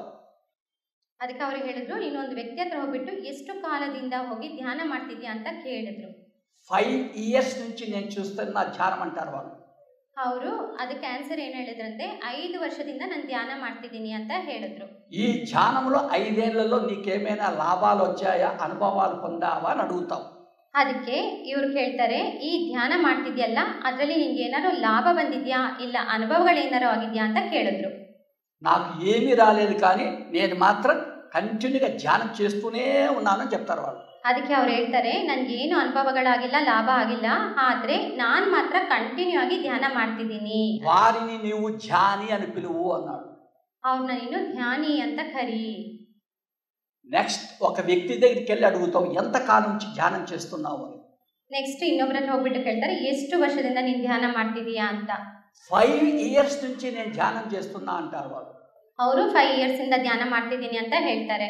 నీకేమైనా లాభాలు వచ్చాయా, అనుభవాలు వచ్చాయని అడుగుతాను. ಮತ್ತೆ ಅವ್ರ ಹತ್ರ ನಿಂಗೆ ಏನಾದ್ರು ಲಾಭ ಬಂದಿದೆಯಾ, ಅನುಭವಗಳು ಬಂದಿದೆಯಾ ಅಂತ ಕೇಳ್ತಾರೆ. ఎస్ వచ్చాయి నాకు. ಅದಕ್ಕೆ ಅವ್ರು ಹೇಳ್ತಾರೆ, ಹೌದು ನನಗೆ ಬಂದಿದೆ. ధ్యానములో రాకముందు నేను కేవలము సంవత్సరానికి 2 లక్షలు డాక్టర్కి ఇచ్చేవాడిని, మందులకి. నా అనారోగ్యం అలా ఉండింది. ಅವರು ಹೌದು ನನಗೆ ಅನುಭವಗಳಾಗಿದೆ ಅಂತ ಹೇಳಿದ್ರು. ನಾನು ಧ್ಯಾನದಕ್ಕೆ ಬರೋಕ್ಕೆ ಮುಂಚೆ ಒಂದು 2 ವರ್ಷಕ್ಕೊಂದ್ಸಲ 2 ಲಕ್ಷ ರೂಪಾಯಿಗಳನ್ನ ಹಾಸ್ಪಿಟಲ್ಗೆ ನಾನು ಖರ್ಚು ಮಾಡ್ತಿದ್ದೆ. ನನ್ನ ಆರೋಗ್ಯ ಪರಿಸ್ಥಿತಿ ಆ ರೀತಿ ಇತ್ತು. నేను ఇప్పుడు ధ్యానం చేయడం ద్వారా ఏ డాక్టర్ దగ్గరికి వెళ్ళడం లేదు, ఏ మందులు వాడడం లేదు, నాకు 2 లక్షల సంవత్సరాలు మిగిలిపోయినాయి. ನಾನು ಈ ಧ್ಯಾನ ಮಾಡೋದ್ರಿಂದ ನಾನು ಯಾವೊಂದು ಹಾಸ್ಪಿಟ್ಲಿಗೂ ಹೋಗ್ತಿಲ್ಲ, ಯಾವ ಡಾಕ್ಟ್ರನ್ನು ಭೇಟಿ ಮಾಡಕ್ಕೆ ಹೋಗ್ತಿಲ್ಲ. ಈ ಒಂದು ಧ್ಯಾನದಿಂದ ನನ್ನ ಆರೋಗ್ಯ ಸರಿ ಹೋಗಿದೆ. ಆ ಒಂದು ಕಾರಣದಿಂದ ವರ್ಷಕ್ಕೆ 2 ಲಕ್ಷ ನನಗೆ ಉಳಿತಾಯ ಆಗಿದೆ ಅಂತ ಹೇಳ್ತಾರೆ. నాకు ధ్యానంలో రాకముందు చాలా టెన్షన్ ఉండే. ನಾನು ಧ್ಯಾನದ ಬರೋಕ್ಕೆ ಮುಂಚೆ ತುಂಬಾನೇ ಟೆನ್ಷನ್ ಇತ್ತು. ఇప్పుడు నాకు టెన్షన్ లేదు. ಈಗ ನನಗೆ ಟೆನ್ಷನ್ ಇಲ್ಲ. నాకు చిన్న సమస్య వచ్చినా అప్పుడు చాలా ఫీల్ అయ్యేవాడిని. ಅವಾಗೆಲ್ಲ ಧ್ಯಾನಕ್ಕೆ ಬರೋಕ್ಕೆ ಮುಂಚೆ ನನಗೊಂದು ಚಿಕ್ಕ ಸಮಸ್ಯೆ ಬಂದ್ರೂ ಬಹಳ ಫೀಲ್ ಆಗ್ತಿದ್ದೆ. ఇప్పుడు నాకు పెద్ద సమస్య వచ్చినా నేను ఫీల్ కావడం లేదు. నాలో ఆత్మవిశ్వాసం, ఆత్మస్థైర్యం పెరిగింది. ಈಗ ನಾನು ಎಷ್ಟೇ ಒಂದು ದುಃಖ ಕಷ್ಟಗಳು ಬಂದರೂ ನಾನು ಕುಗ್ಗೋದಿಲ್ಲ. ಈಗ ನನ್ನಲ್ಲಿ ಆತ್ಮಸ್ಥೈರ್ಯ ಇದೆ. నేను జ్ఞాపక శక్తి పెంచుకున్నా, మెమరీ పవర్ నాకు పెరిగింది. ಈಗ ನನಗೆ ಜ್ಞಾಪಕ ಶಕ್ತಿ ಹೆಚ್ಚಾಗಿದೆ, ಮೆಮೊರಿ ಪವರ್ ಹೆಚ್ಚಾಗಿದೆ అంటే నాకు థాట్ పవర్ వచ్చింది. నేను ఏది సంకల్పిస్తే అది జరిగిపోతుంది. ನನಗೆ ಥಾಟ್ ಪವರ್ ಬಂದಿದೆ. ನಾನು ಏನು ಸಂಕಲ್ಪ ಮಾಡ್ಕೊಂಡ್ರು ಅದು ನಡೆಯುತ್ತೆ. నేను నా గత 5 జన్మలు చూసుకున్నాను. ನಾನು ಗತ ಜನ್ಮ 5 ಜನ್ಮಗಳನ್ನ ನಾನು ನೋಡ್ಕೊಂಡಿದ್ದೀನಿ. నేను పేపర్ పెన్ పెట్టుకుంటే నా ప్రమేయం లేకుండా నా చేస్తూ రాస్తూ ఉంటాయి ఆటో రేటింగ్ అనే లాభం నేను పొందాను. ನಾನು ಪೇಪರ್ ಪೆನ್ನ ಇಟ್ಕೊಂಡ್ರೆ ನನಗೆ ಗೊತ್ತಿಲ್ಲ ನಾನು ಆಟೋ ರೇಟಿಂಗ್ ಮೂಲಕ ಎಷ್ಟೋ ವಿಷಯಗಳನ್ನ ಬರೆದಿದ್ದೀನಿ. నేను కళ్ళు మూసుకొని ధ్యానం చేస్తుంటే నాకు అద్భుతమైన సందేశాలు వస్తూ ఉంటాయి. ನಾನು ಕಣ್ಣು ಮುಚ್ಕೊಂಡು ಕೂತ್ಕೊಂಡು ಧ್ಯಾನ ಮಾಡಿದ್ರೆ ನನಗೆ ಅದ್ಭುತವಾದ ಸಂದೇಶಗಳು ಬರ್ತಾ ಇರುತ್ತೆ.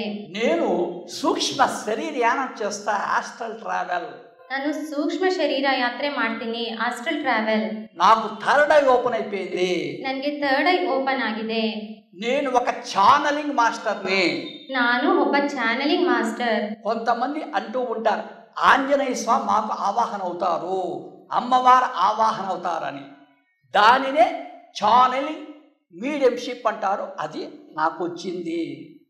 ಎಷ್ಟೋ ಜನಕ್ಕೆ ಆಂಜನೇಯ ಸ್ವಾಮಿ ಆಗಲಿ ದೇವಿ ಆಗಲಿ ಆಹ್ವಾನ ಆಗ್ತಾ ಇರ್ತಾರೆ. ಅದಕ್ಕೆ ಸರ್ ಅದೇನು ఛానలింగ్, ಅದಕ್ಕೆ ఛానలింగ్ ಅಂತ ಒಂದು ಹೆಸರು ಅಂತ ಹೇಳ್ತಿದ್ದಾರೆ. నాకు ఈ ధ్యానంలో ఎంతో మంది మిత్రులు దొరికారు ఇప్పుడు ఫ్రెండ్స్. ನನಗೆ ಈ ಧ್ಯಾನದಲ್ಲಿ ಎಷ್ಟೋ ಮಂದಿ ಮಿತ್ರಗಳು ಫ್ರೆಂಡ್ಸ್ಗಳು ದೊರಕಿದ್ದಾರೆ, ಸಿಕ್ಕಿದ್ದಾರೆ. వారిని నువ్వు యోగి అని పిలవాలి. ಅವರನ್ನ ನಾನು ಯೋಗಿ ಅಂತ ಕರಿಬೇಕು. ధ్యాని కన్నా యోగి గొప్పవారు. ಧ್ಯಾನಿಗಿಂತ ಯೋಗಿ ದೊಡ್ಡವರು. నెక్స్ట్ అవధూత. ನೆಕ್ಸ್ಟ್ ಬಂದ್ಬಿಟ್ಟು ಅವಧೂತ. యోగి కన్నా గొప్పవారు అవధూతలు. ಯೋಗಿಗಿಂತ ಶ್ರೇಷ್ಠವಾದದ್ದು ಅವಧೂತರು. వారికి అష్ట సిద్ధులు వశమైపోయి ఉంటాయి. ಅವರಿಗೆ ಅಷ್ಟ ಸಿದ್ಧಿಗಳು ವಶ ಆಗಿರುತ್ತೆ. అనిమ, గరిమ, లగిమ, ప్రాప్తి, ప్రకామ్య, ఈశ, వసిత్వ మాత్త వాళ్ళకి వశమైపోయి ఉంటారు. అంత గొప్పవారు ఆ అవధూతలు. ದಯವಿಟ್ಟು ಸಾರಿ ಮಾಸ್ಟರ್, ಇಷ್ಟು ಚೆನ್ನಾಗಿ ಹೇಳ್ತಾರೆ, ನನಗೆ ಅದಾಗ 8 ಗೊತ್ತಿಲ್ಲ. ಅಷ್ಟನ್ನು ಅವರು ವಶ ಮಾಡ್ಕೊಂಡಿದ್ದಾರೆ ಅಂತ ಹೇಳ್ತಿದ್ದಾರೆ. ಗರಿಮ, ಲಗಿಮ, ಮಹಿಮ ಅದೆಲ್ಲ ಹೇಳಿದ್ರು, ಅಷ್ಟು ಗೊತ್ತಿಲ್ಲ ನನಗೆ. ಯೋಗಿ ಕన్నా గొప్పవారు అవధూతలు. ಯೋಗಿಗಿಂತ ಶ್ರೇಷ್ಠವಾದರು ಅವಧೂತರು. నెక్స్ట్ పూర్ణాత్మ. ಅದಕ್ಕಿಂತ ನೆಕ್ಸ್ಟ್ ಬರೋದು ಪೂರ್ಣಾತ್ಮ. మీన్స్ కో క్రియేటర్స్. కో క్రియేటర్స్, ಕೋ ಕ್ರಿಯೇಟರ್ಸ್, సహ సృష్టికర్తలు. ಸಹ ಸೃಷ್ಟಿಕರ್ತರು. మనమందరము కూడా ఒక పూర్ణాత్మ నుంచి వచ్చిన అంశాత్మలము. ನಾವೆಲ್ಲರೂ ಒಂದು ಪೂರ್ಣಾತ್ಮನಿಂದ ಬಂದಿರುವ ಅಂಶಾತ್ಮಗಳು. పూర్ణాత్మ మీన్స్ ఓవర్ సెల్ఫ్, అంశాత్మ మీన్స్ అండర్ సెల్ఫ్. ಪೂರ್ಣಾತ್ಮ ಅಂದ್ರೆ ಓವರ್ ಸೆಲ್ಫ್, ಅಂಶಾತ್ಮ ಅಂದ್ರೆ ಅಂಡರ್ ಸೆಲ್ಫ್. ఒక్కొక్కరు ఒక పూర్ణాత్మ నుంచి వచ్చి ఉంటారు. కొంతమంది శివుడి నుంచి, కొంతమంది విష్ణువు నుంచి, కొంతమంది పార్వతీదేవి నుంచి. అలా పూర్ణాత్మలు ఉంటాయి. ಸ್ವಲ್ಪ ಮಂದಿ ಮೇಲಿಂದ ಬರ್ಬೇಕಾದ್ರೆ ಒಂದು ವಿಷ್ಣುವಿನ ರೂಪದಿಂದ ಆಗ್ಲಿ, ಪಾರ್ವತಿ ಆಗ್ಲಿ, ಆ ಒಂದು ಶಕ್ತಿಯಿಂದ ಪೂರ್ಣಾತ್ಮನಾಗಿ ಬಂದಿರ್ತಾರೆ. మనము కూడా ఎన్ని జన్మలకైనా సరే అలాంటి పూర్ణాత్మ స్థితికి ఎదగాలి. ನಾವುಗಳು ಸಹ ಅಷ್ಟೇ, ಎಷ್ಟೇ ಜನ್ಮ ಪಡ್ಕೊಂಡ್ರು ಪರವಾಗಿಲ್ಲ, ನಾವು ಒಂದು ಪೂರ್ಣಾತ್ಮ ಸ್ಥಾನವನ್ನು ಸೇರ್ಬೇಕು. మనము కూడా అంశాత్మను సృష్టి చేసే శక్తి పొందాలి, లోకాలు సృష్టి చేసే శక్తి పొందాలి. ನಾವುಗಳು ಸಹ ಅಂಶಾತ್ಮವನ್ನು ಸೃಷ್ಟಿ ಮಾಡುವ ಒಂದು ಶಕ್ತಿಯನ್ನು, ಲೋಕಗಳನ್ನ ಸೃಷ್ಟಿ ಮಾಡುವ ಒಂದು ಶಕ್ತಿಯನ್ನು ಪಡ್ಕೊಳ್ಬೇಕು. అదే మన ఫైనల్ గోల్. ಅದೇ ನಮ್ಮ ಅಂತಿಮ ಗುರಿ. అంతేకాని ఎప్పుడు పూజలు చేసుకుంటూ ఉండడం కరెక్ట్ కాదు. ಅಷ್ಟೇ ಹೊರತು ನಾವೀಗ ಪೂಜೆಗಳು ಮಾಡ್ಕೊಂಡಿರೋದು ಸರಿ ಅಲ್ಲ.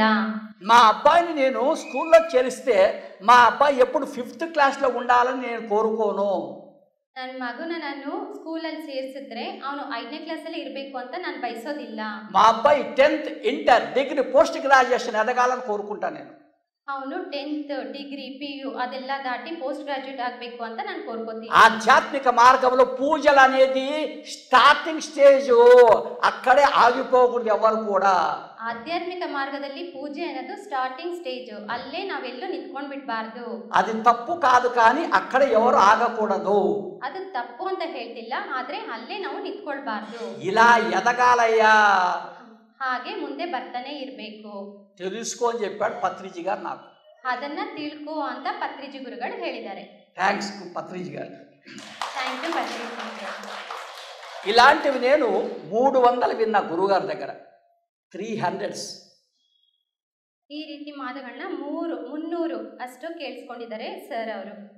నేను అన్ని చెప్పను. ಸರ್ ಅವರು ಎಲ್ಲ ಹೇಳೋದಿಲ್ಲ, చెప్పను, కొన్ని మాత్రమే చెప్పాను. ಸ್ವಲ್ಪ ಮಾತ್ರ ಸರ್ ವಿವರಿಸ್ತಾರೆ ಅಂತ ಹೇಳಿದ್ದಾರೆ. ఎందుకంటే విరూపాక్షి గారు భవాని గారు నాకు టైం చెప్పారు, ఎంత టైంలో మీరు చెప్పాలో అని నాకు తెలుసు. అందుకే నేను విరూపాక్షి గారికి భవాని గారికి ಇಬ್ಬಂದಿ పెట్టను. నేను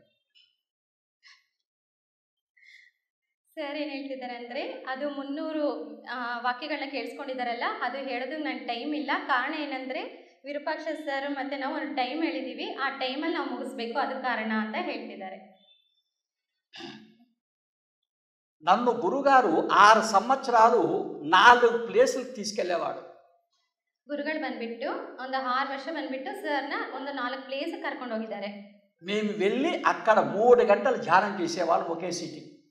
ಅವರಲ್ಲಿ ಹೋಗ್ಬಿಟ್ಟು 3 ಗಂಟೆಗಳ ಕಾಲ ಧ್ಯಾನ ಮಾಡ್ತಿದ್ರು. నాకు అక్కడ 3 గంటలు ధ్యానం చేసినప్పుడు 3 లాభాలు వచ్చేటివి.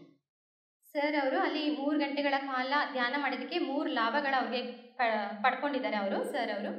ఆ 4 ప్లేస్లు ఏంటంటే నంబర్ 1 పురాతన ప్రాచీన దేవాలయాలు. 4 ಪ್ಲೇಸಲ್ಲಿ ನಂಬರ್ 1 ಯಾವುದಂದ್ರೆ ಪುರಾತನ ಪ್ರಾಚೀನ ದೇವಸ್ಥಾನ ದೇವಾಲಯ. ನಂಬರ್ 2 ಅವಧೂತల ಯೋಗೀಶ್ವರ ಸಮಾಧುలు. ಎರಡನೇದು ಬಂದ್ಬಿಟ್ಟು ಅವಧೂತರ ಯೋಗೀಶ್ವರ ಸಮಾಧಿಗಳು. Number 3 nature. ನಂಬರ್ 3 ಬಂದ್ಬಿಟ್ಟು ಪ್ರಕೃತಿ ನೇಚರ್. చివరిది పిరమిడ్స్. ಕೊನೆಯದು ಬಂದ್ಬಿಟ್ಟು ಪಿರಮಿಡ್. ఈ 4 ప్లేస్లో మేము ఒకే సిట్టింగ్ 3 అవర్స్ ధ్యానం చేసేవాళ్ళం. ಈ 4 ಪ್ಲೇಸಲ್ಲಿ ಒಂದೇ ಸಲ 3 ಗಂಟೆಗಳ ಕಾಲ ಧ್ಯಾನವನ್ನು ಮಾಡಿದ್ದಾರೆ. నాకు 3 లాభాలు వచ్చాయి. ಅದಕ್ಕೆ ಸರ್ ಅವ್ರಿಗೆ 3 ಲಾಭಗಳು ಬಂದಿದೆ. ఫస్ట్ లాభం నేను పొందింది అక్కడ మా ఇంట్లో ధ్యానంలో కూర్చుంటే నాకు 1 గంటకు 50 నిమిషాల ఆలోచనలు వస్తాయి. ಅದಕ್ಕೆ ಸರ್ ಏನು ಹೇಳ್ತಿದ್ದಾರೆ ಅಂದರೆ, ಸರ್ ಅವ್ರ ಮನೆಯಲ್ಲಿ ಧ್ಯಾನಕ್ಕೆ ಅಂತ ಕೂತ್ಕೊಂಡ್ರೆ 1 ಗಂಟೆಯಲ್ಲಿ 50 ನಿಮಿಷಗಳ ಕಾಲ ಅವ್ರಿಗೆ ಆಲೋಚನೆಗಳು ಬರ್ತಾನೆ ಇರುತ್ತೆ. మనం ఇప్పుడే చెప్పాం ధ్యానం అంటే థాట్లెస్ స్టేజ్, ఆలోచన రహిత స్థితి. ಸರ್ ಏನು ಹೇಳ್ತಿದ್ದಾರೆ ಅಂದರೆ, ಧ್ಯಾನ ಅಂದರೆ ಆಲೋಚನ ರಹಿತ ಸ್ಥಿತಿ. నాకు 10 నిమిషాలు మాత్రమే థాట్లెస్ స్టేజ్లో ఉండేది మా ఇంట్లో.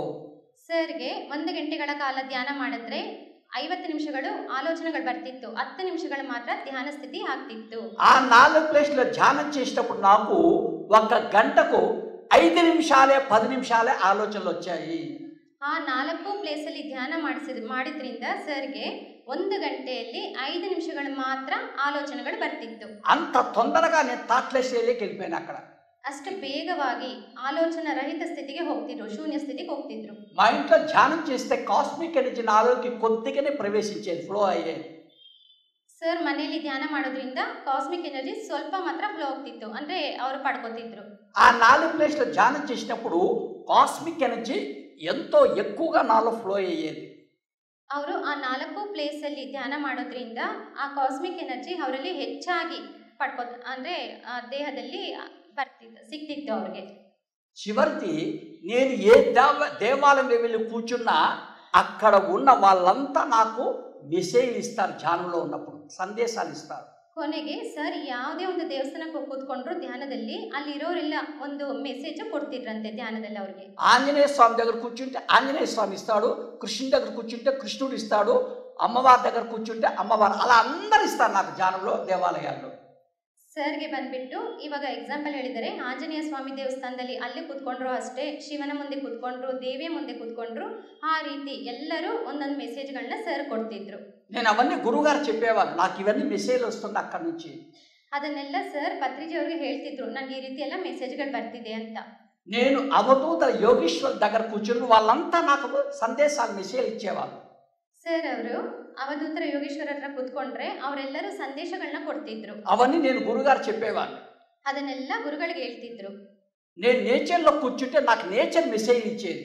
ಅವರು ಪ್ರಕೃತಿಯಲ್ಲಿ ಕೂತ್ಕೊಂಡ್ರೆ ಪ್ರಕೃತಿಯೂ ಸಹ ಮೆಸೇಜ್ಗಳನ್ನ ಕೊಡ್ತಿತ್ತು. నేను ಪಿರಮಿಡ್లో కూర్చుంటే ಪಿರಮಿಡ್లో నాకు మెసేజ్ వస్తాయి. ಅವರು ಪಿರಮಿಡ್ ಅಲ್ಲಿ ಕೂತ್ಕೊಂಡ್ರು ಅಲ್ಲೂ ಸಹ ಅವರಿಗೆ ಮೆಸೇಜ್ಗಳು ಸಿಕ್ತಿತ್ತು. ఇవన్నీ నేను అక్కడ చేసినప్పుడు పొందిన 3 లాభాలు. ಇದೆಲ್ಲ ಸರ್ ಅಲ್ಲಿ ಧ್ಯಾನ ಮಾಡೋದ್ರಿಂದ ಗಳಿಸಿರೋ 3 ಲಾಭಗಳು.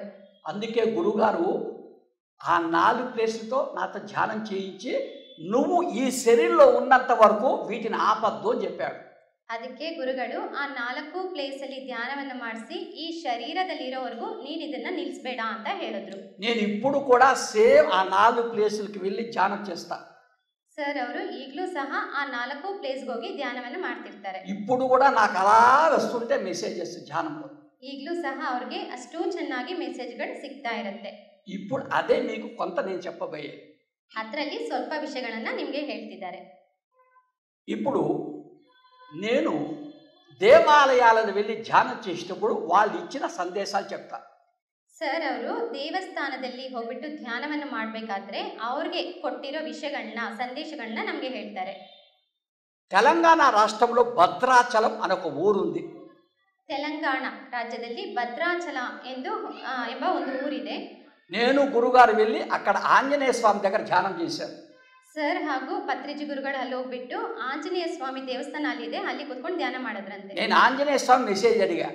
ಅದಕ್ಕೆ ಸರ್ ಆಂಜನೇಯ ಸ್ವಾಮಿಗೆ ಒಂದು ವಿಷಯನ ಕೇಳಿದ್ರು. నాకు మెసేజ్ ఇచ్చాడు ఆంజనేయ స్వామి. ಸರ್ ಆ ಒಂದು ಮೆಸೇಜ್ ಅನ್ನ ತಗೊಂಡಿದ್ದಾರೆ. మనసు అనేది కోతి లాంటిది. ಮನಸ್ಸು ಎಂಬುದು ಮಂಕನ ಹಾಗೆ.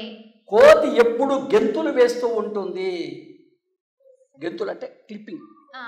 ಮಂಗಗಳು ಯಾವಾಗ್ಲೂ ಜಂಪ್ ಹಾರ್ತಾನೆ ಇರುತ್ತಲ್ವಾ, ಅದು. అలాగే మనసు కూడా ఎల్లప్పుడూ పరిపరి విధాలుగా ఆలోచిస్తూ ఉంటుంది. ಅದೇ ರೀತಿ ಮನಸ್ಸು ಸಹ ಅದೇ ರೀತಿ ಜಂಪ್ ಆಗ್ತಾನೆ ಇರುತ್ತೆ. ఆ పరిపరి విధాలుగా ఆలోచించి ఆ మనసును కట్టివేస్తే, ಆ ಪರಿಪರಿಯಾಗಿ ವಿಧಾನಗಳು ಯಾವ ರೀತಿ ನಮ್ಗೆ ಆಲೋಚನೆಗಳು ಬರ್ತಿರುತ್ತೋ ಅದನ್ನ ಕಟ್ಟಿ ಹಾಕಿದ್ರೆ అప్పుడు నువ్వు బ్రహ్మజ్ఞానివి కాగలవు. ಆಗ ನೀನು ಬ್ರಹ್ಮಜ್ಞಾನಿ ಆಗ್ಬಹುದು.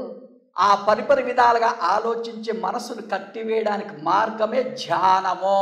ಆ ಪರಿಪರಿ ವಿಧವಾದ ಆಲೋಚನೆಗಳನ್ನ ಕಟ್ಟಿ ಹಾಕೋದೇ ಧ್ಯಾನ. నేను కూడా ఒకప్పుడు కోతినే ధ్యానం చేసే బ్రహ్మజ్ఞాని అయిపోయినా.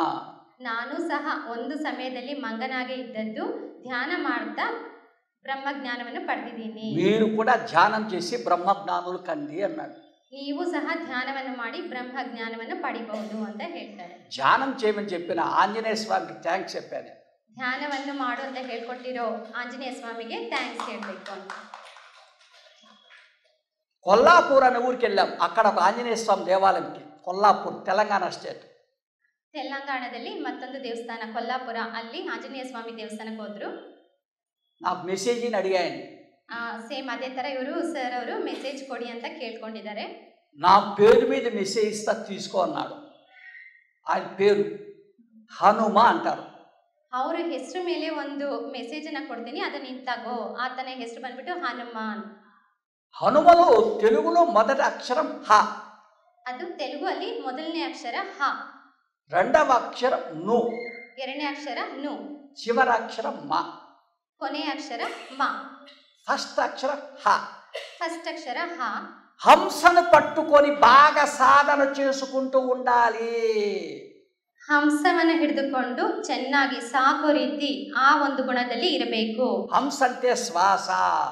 ಹಂಸ ಅಂದ್ರೆ ಶ್ವಾಸ, ಉಸಿರು. అంటే శ్వాస మీద ధ్యాస పెట్టి బాగా సాధన చెయ్యాలంట. ಅಂದ್ರೆ ಹಂಸ ಅಂದ್ರೆ ಶ್ವಾಸ ಅಂದ್ರಲ್ಲ, ಶ್ವಾಸದ ಮೇಲೆ ಧ್ಯಾಸವನ್ನ ಇಟ್ಟು ಅದನ್ನ ಸಾಧನೆ ಮಾಡಬೇಕು. మరి అలా చేస్తే ఏమవుతుందో తెలుసా? ಮತ್ತೆ ಆ ರೀತಿ ಮಾಡಿದ್ರೆ ಏನಾಗುತ್ತೆ ಗೊತ್ತಾ? నెక్స్ట్ అక్షరం ఏంటో తెలుసా? ను. ಎರಡನೇ ಅಕ್ಷರ ಬಂದ್ಬಿಟ್ಟು ನು. ను అంటే నువ్వేనయ్యా, నేను. ಅಂದ್ರೆ ನು ಅಂದ್ರೆ ನೀನೇ ಅಪ್ಪ, ಅದು ನೀನು ಅಂತ ಹೇಳಿದರು.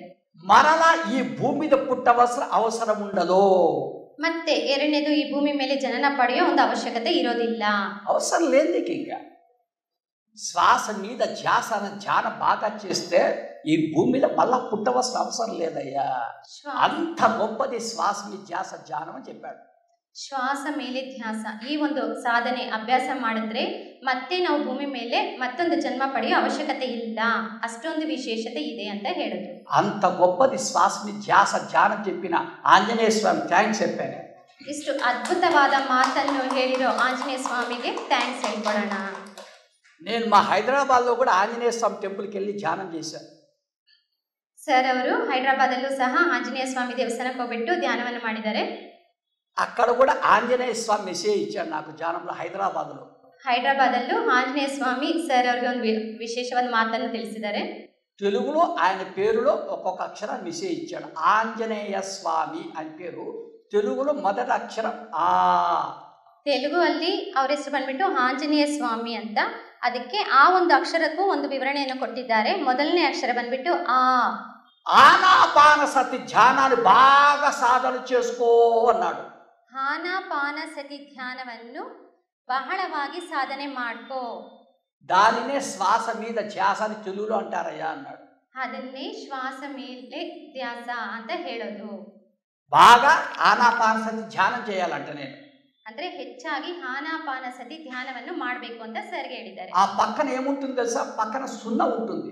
ಆ ಪಕ್ಕದಲ್ಲಿರೋದು ಸೊನ್ನೆ. సున్న మీన్స్ శూన్యం. ಸೊನ್ನೆ ಅಂದ್ರೆ ಶೂನ್ಯ.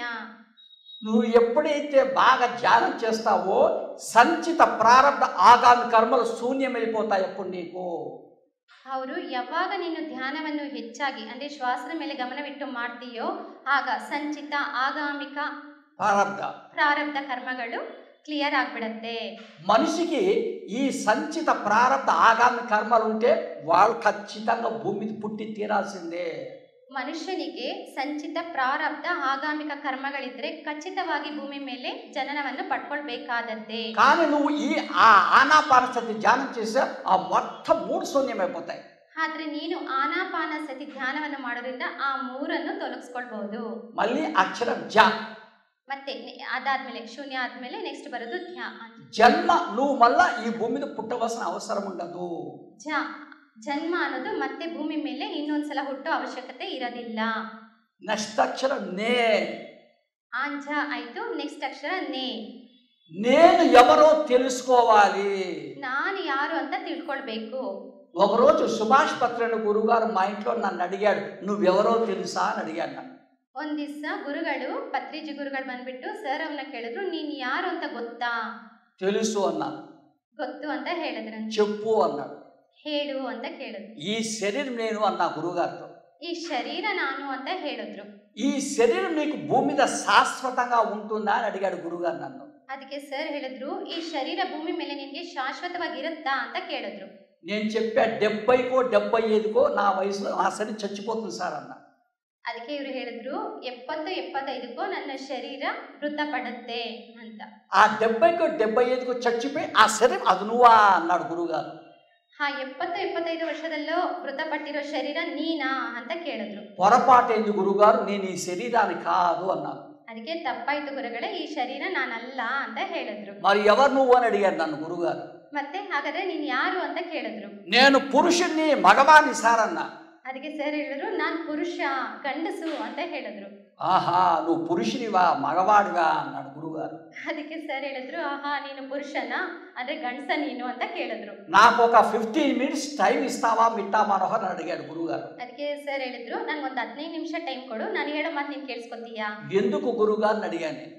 ಯಾಕೆ ಗುರುಗಳೇ ಅಂತ ಕೇಳಿದ್ರು. నేను ధ్యానం చేసి నీ గత జన్మ చూసి నీకు చెప్తాను అన్నాడు. ಅದಕ್ಕೆ ಸರ್ ಹೇಳಿದ್ರು, ನಾನ್ ಧ್ಯಾನ ಮಾಡಿ ನಿನ್ನ ಗತ ಜನ್ಮ ನೋಡಿ ನಿನಗ್ ನಾನು ಹೇಳ್ತೀನಿ ಅಂತ ಹೇಳಿದ್ರು. ఓహో మీరు ధ్యానం చేసి నా గత జన్మ చూసి నాకు చెప్తారా? ధ్యానం చేయి గురుగారు అన్న. గురుగారు ಅದಕ್ಕೆ ಇವರು ಸರ್ ಏನ್ ಹೇಳಿದ್ರು, ಓ ಹಾಗಾದ್ರೆ ನೀವು ನನ್ನ ಧ್ಯಾನ ಮಾಡಿ ನನ್ನ ಗತ ಜನ್ಮ ನೋಡಿ ನೀವು ನನಗೆ ಹೇಳ್ತೀರಾ, ಸರಿ ಹಾಗಾದ್ರೆ ನೀವು ಧ್ಯಾನ ಮಾಡಿ ಅಂತ ಹೇಳಿದ್ರು. వెంటనే గురుగారు ధ్యానంలో కూర్చొని చూసా నీ గత జన్మ అన్నాడు. ಅದಕ್ಕೆ ಸರ್ ಧ್ಯಾನ ಕೂತ್ಕೊಂಡು ಮತ್ತೆ ಎದ್ದಿದ ತಕ್ಷಣ ನಿನ್ನ ಗತ ಜನ್ಮ ನಾನು ನೋಡ್ದೆ ಅಂತ ಹೇಳಿದ್ರು. చెప్పండి గురుగారు ఎవరు నీ నా గత జన్మదో అని అడిగా నేను. ಅದಕ್ಕೆ ಸರ್ ಹೇಳಿದ್ರು, ಸರಿ ಹೇಳಿ ಗುರುಗಳೇ, ನಾನು ಯಾರು ಗತ ಜನ್ಮದಲ್ಲಿ ಏನಾಗಿದೆ ಅಂತ ಕೇಳಿದ್ರು. ఈ భూమి మీద వీర బ్రహ్మేంద్ర స్వామి అని ఒక మాస్టర్ ఉండేవాడయ్యా. ಭೂಮಿ ಮೇಲೆ ವೀರ ಬ್ರಹ್ಮೇಂದ್ರ ಸ್ವಾಮಿ ಅಂತ ಒಬ್ರು ಮಾಸ್ಟರ್ ಇದ್ರು. అప్పుడు ఆయనకి ఒక ప్రియ శిష్యుడు ఉండేవాడయ్యా. ప్రియ శిష్యుడు. ಆಗ ಆತನಿಗೆ ಒಬ್ಬ ಪ್ರಿಯ ಶಿಷ್ಯರೊಬ್ರು ಇದ್ರಂತೆ. ఆ శిష్యుని పేరు సిద్ధయ్య అని పిలిచేవారయ్యా. ಆ ಶಿಷ್ಯನ ಹೆಸರು ಸಿದ್ದಯ್ಯ ಅಂತ ಕರೀತಿದ್ರು. ఆ సిద్ధయ్యకి అప్పుడు భార్య ఉండేదయ్యా. భార్య వైఫ్. ಆ ಸಿದ್ದಯ್ಯನಿಗೆ ಒಬ್ರು ಹೆಂಡತಿ ಇದ್ರು. ఆ భార్య పేరు అచ్చాం బీబీ. ಆ ಹೆಂಡತಿಯ ಹೆಸರು ಅಚ್ಚಾನ್ బీబీ.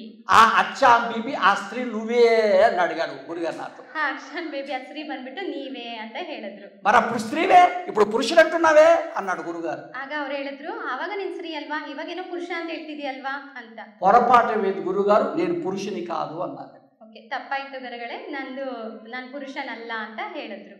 ఎవరు చెప్పు ఇప్పుడు అన్నాడు. ಆಗ ಇವಾಗ ಹೇಳು ನೀನ್ ಯಾರು ಅಂತ. నాకు తెలియదు నేనెవరో అని చెప్పాను. ಆಗ ಸರ್ ಹೇಳ್ತಾರೆ, ನನಗೆ ಗೊತ್ತಿಲ್ಲ ನಾನು ಯಾರು ಅಂತ. నేను చెప్తా నువ్వెవరో తెలుసుకో అన్నాడు గురుగారు. ನಾನು ಹೇಳ್ತೀನಿ ನೀನ್ ಯಾರು ಅಂತ ತಿಳ್ಕೋ ಅಂತ. చెప్పండి గురుగారు అన్న. ಹೇಳಿ ಗುರುಗಳೇ. నువ్వు అంటే ఆత్మ స్వరూపానివి అన్నాడు గురుగారు. ನೀನು ಅಂದ್ರೆ ಆತ್ಮ ಸ್ವರೂಪ ಅಂತ ಹೇಳಿದ್ರು ಗುರುಗಳು. నాకంతవరకు తెలియదు నేను ఆత్మ అని. ಅಷ್ಟುವರೆಗೂ ಸರ್ ಗೊತ್ತಿರ್ಲಿಲ್ಲ ತಾನು ಆತ್ಮ ಅಂತ ಹೇಳಿ. నాకు తెలిసింది 30 ఏళ్ల క్రితమే నేను ఆత్మ అని. ಸರ್ಗೆ ಗೊತ್ತಾಗಿರೋದು 30 ವರ್ಷಗಳ ನಂತರವೇ ಅವ್ರಿಗೆ ಆತ್ಮ ಅಂತ ಗೊತ್ತಾಗಿದ್ದು. నేను అంతకు ముందు ఎన్నో పూజలకెళ్ళా, వ్రతాలకెళ్ళా, యజ్ఞాలకెళ్ళా, అక్కడ ఎవరు నేను ఆత్మని చెప్పలే. ಅದಕ್ಕೆ ಮುಂಚೆ ಬಂದ್ಬಿಟ್ಟು ಅಂದ್ರೆ ಸರ್ ಅವರು ಧ್ಯಾನಕ್ಕೆ ಬರೋ ಮುಂಚೆ ಬಂದ್ಬಿಟ್ಟು ಎಷ್ಟೋ ಪೂಜೆಗಳಿಗೆ, ವ್ರತಗಳಿಗೆ, ಎಷ್ಟೋ ಒಂದು ಧಾರ್ಮಿಕ ಕಾರ್ಯಕ್ರಮಗಳಿಗೆಲ್ಲ ಹೋಗಿದ್ದಾರೆ. ಅಲ್ಲಿ ಯಾರು ಸರ್ಗೆ ಆತ್ಮ ಅಂತ ಹೇಳ್ಕೊಟ್ಟಿಲ್ಲ. తిరువన్నామలైలు కూడా రమణ మహర్షి దగ్గరికి ఎవరైనా వెళ్తే ఆ రమణ మహర్షి నువ్వెవరో తెలుసా అని అడిగేవాడు గురుగారు. ತಿರುವಣ್ಣಾಮಲೆಯಲ್ಲೂ ಅಷ್ಟೇ ರಮಣ ಮಹರ್ಷಿಗಳ ಹತ್ರ ಹೋದ್ರೆ ಆ ರಮಣ ಮಹರ್ಷಿಗಳು ಸಹ ನೀನು ಯಾರು ಗೊತ್ತಾ ಅಂತ ಕೇಳ್ತಿದ್ರು. తెలుసుకో నువ్వెవరో ముందు అని చెప్పేవాడు రమణ మహర్షి. ಅದಕ್ಕೆ ಆ ರಮಣ ಮಹರ್ಷಿಗಳು ಸಹ ಹೇಳ್ತಿದ್ರು, ಫಸ್ಟ್ ನೀನು ತಿಳ್ಕೋ ನೀನು ಯಾರು ಅಂತ ಹೇಳಿ ಅಂತ. ఆత్మ అన్నది గురుగారి ద్వారా అప్పుడు అర్థమైపోయింది నాకు. ಹಾಗ ಅರ್ಥ ಆಯ್ತು ಆತ್ಮ ಅನ್ನೋದು ಗುರುಗಳು ನನಗೆ ಹೇಳಿರೋ ಒಂದು ಮಾತು ಅಂತ. ప్రపంచంలో ఇప్పుడు 860 కోట్ల జనాభా ఉంది. ఇప్పటికి కూడా ఎంతో మందికి తెలియదు వాళ్ళెవరో. ಈ ಪ್ರಪಂಚದಲ್ಲಿ 8,60,00,000 ಜನಗಳಿದ್ರು ಇತ್ತೀಚೆಗೂ ಅವ್ರಿಗೆ ಗೊತ್ತಿಲ್ಲ ಅವ್ರು ಯಾರು ಅಂತ ಹೇಳಿ. ప్రతి వ్యక్తి తెలుసుకోవాల్సింది అదే. ಪ್ರತಿ ವ್ಯಕ್ತಿನೂ ಆ ವಿಷಯನ ನಾವು ತಿಳ್ಕೊಳ್ಬೇಕು ಅಂತ ಹೇಳ್ತಿದ್ದಾರೆ. మరి ఆత్మ కోరుకునేదే ధ్యానం, ఆత్మ కోరుకునేదే ఆత్మానందం, ఆత్మ కోరుకునేదే ఆత్మజ్ఞానం. ಆತ್ಮ ಬಯಸೋದೆ ಒಂದು ಧ್ಯಾನ, ಎರಡನೇದು ಆತ್ಮ ಬಯಸೋದೆ ಆತ್ಮಾನಂದ, ఆత్మజ్ఞానం, ఆత్మజ్ఞాన ಅಂತ ಹೇಳ್ತಿದ್ದಾರೆ. అది చెయ్యాలని చెప్తున్నాడు ఎవరు? ఆంజనేయ స్వామి అంటే ఆయన పేరు. ಇದನ್ನ ಮಾಡ್ಬೇಕು ಅಂತ ಆಂಜನೇಯ ಸ್ವಾಮಿ ಹೇಳ್ತಿದ್ದಾರೆ. మళ్ళా అక్షరం యా అంటే ఆయన పేరు యా. ಮತ್ತೆ ಅದರಲ್ಲಿ ಬರೋ ಇನ್ನೊಂದು ಅಕ್ಷರ ಯ. యమ నియమాలు ఉన్నాయి, అవి తెలుసుకొని పాటిస్తూ ఉండు అని చెప్పాడు ఆయన. ಯಮ ನಿಯಮಗಳಿದೆ, ಅದನ್ನ ತಿಳ್ಕೊಂಡು ಪಾಲನೆ ಮಾಡ್ತಿರು, ಪಾಲಿಸ್ತಾ ಇರು ಅಂತ. మళ్ళీ అక్షరం స్వా. అదాದ್ಮೇಲೆ నెక్స్ట్ అక్షర స్వ. స్వాతంత్రము మనుషులకే కాదు, పక్షులకి, జంతువులకి ఉంటుందో, నువ్వు వాటి స్వాతంత్రం హరించవద్దు. ಸ್ವಾತಂತ್ರ್ಯ ಅನ್ನೋದು ಮನುಷ್ಯನಿಗೆ ಮಾತ್ರ ಅಲ್ಲ, ಪಕ್ಷಿಗಳು, ಜಂತುಗಳಿಗೂ ಸಹ ಇದೆ. ಆ ಸ್ವಾತಂತ್ರ್ಯವನ್ನ ನೀನು ಕಿತ್ಕೊಳ್ಬೇಡ. తప్పు. నెక్స్ట్ అక్షరం నీ. నెక్స్ట్ అక్షర నీ. మిడిమిడి జ్ఞానంతో జీవించవద్దు. మిడిమిడి జ్ఞానం అంటే కొద్దిగా తెలిసి ఉంటుంది, వాళ్ళు గొప్ప ఫోజులు కొడుతుంటారు. ಇಲ್ಲಿ ಮೀ ಅಂತ ನೆಕ್ಸ್ಟ್ ಅಕ್ಷರ ಅವ್ರು ಏನು ಹೇಳ್ತಿದ್ದಾರೆ, ಮಿಡಿ ಮಿಡಿ ಅಂದರೆ ಸ್ವಲ್ಪ ಸ್ವಲ್ಪ ಜ್ಞಾನವನ್ನು ತಿಳ್ಕೊಂಡು ಅದು ಸುಮ್ಮನೆ ನನಗೆಲ್ಲ ಗೊತ್ತು ಅಂತ ಹೇಳ್ತಾರಲ್ಲ, ಆ ರೀತಿ ಜೀವನವನ್ನ ಮಾಡಬೇಡ. తప్పు. ಅದು ತಪ್ಪು ಅಂತ. నాకు తెలిసింది ఎప్పుడు కూడా జ్ఞానం కొంతే అనుకుంటుండాలి. ನಮ್ಗೆ ಎಷ್ಟೇ ಒಂದು ಜ್ಞಾನ ಗೊತ್ತಿದ್ರು ನಮ್ಗೆ ಗೊತ್ತಿರೋದು ಸ್ವಲ್ಪನೇ ಅಂತ ನಾವು ಹೇಳ್ಕೊತಾ ಇರಬೇಕು. మరి ఆంజనేయ స్వామి ఎప్పుడు ఇలా ఉంటాడు. ಆಂಜನೇಯ ಸ್ವಾಮಿ ಯಾವಾಗಲೂ ಈ ರೀತಿ ಇರ್ತಾರೆ, ಅಂದ್ರೆ ರಾಮನ ಮುಂದೆ ಆಗಿರ್ತಾರಲ್ಲ ಆ ರೀತಿ ತಲೆ ಬಗ್ಗೆ ಇರ್ತಾರೆ, ಅದನ್ನು ಹೇಳ್ತಿದ್ದಾರೆ. ఎంత జ్ఞానం ఉన్నా మనము ఒదిగి ఉండడం నేర్చుకోవాలి. ನಾವು ಎಷ್ಟೇ ಜ್ಞಾನ ಅನ್ನ ಪಡ್ಕೊಂಡಿದ್ರು ನಾವು ಇನ್ನು ಜ್ಞಾನ ಪಡ್ಕೊಳ್ಳೋ ರೀತಿ ಇರಬೇಕು అనే సందేశం ఇచ్చిన ఆంజనేయ స్వామికి నేను థ్యాంక్స్ చెప్పాను.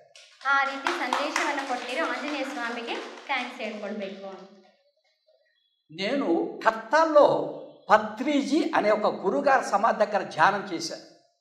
ಸರ್ ಅವರು ಕಡ್ತಾಳ ಅಂದ್ರೆ ಒಂದು ಊರು, ಆ ಊರಲ್ಲಿ ಪತ್ರಿಜಿ ಸಮಾಧಿ ಹತ್ರ ಕೂತ್ಕೊಂಡು ಧ್ಯಾನ ಮಾಡ್ತಿದ್ರು. నేను ఆ పత్రిజీ గారిని మెసేజ్ అడిగా. ಸರ್ ಅವರು ಪತ್ರಿಜಿ ಗುರುಗಳನ್ನೇ ಮೆಸೇಜ್ ಕೇಳಿದ್ರು. ఆయన సమాధిలోంచి నాకు మెసేజ్ ఇచ్చాడు పత్రిజీ. ಅವರು సమాధిಯಿಂದ ಮೆಸೇಜ್ ಕೊಟ್ಟಿದ್ದಾರೆ ಸರ್ಗೆ. ఏమడిగావు నువ్వు అన్నాడు. ಏನ್ ಹೇಳ್ತಿದ್ದೀರಾ ಅಂತ ಕೇಳಿದ್ರು. నాకు మెసేజ్ కావాలని అడిగాను గురుగారు అన్నారు. ಅದಕ್ಕೆ ಇವರು ನನಗೆ ಮೆಸೇಜ್ ಬೇಕು ಗುರುಗಳೇ ಅಂತ ಕೇಳಿದ್ರು.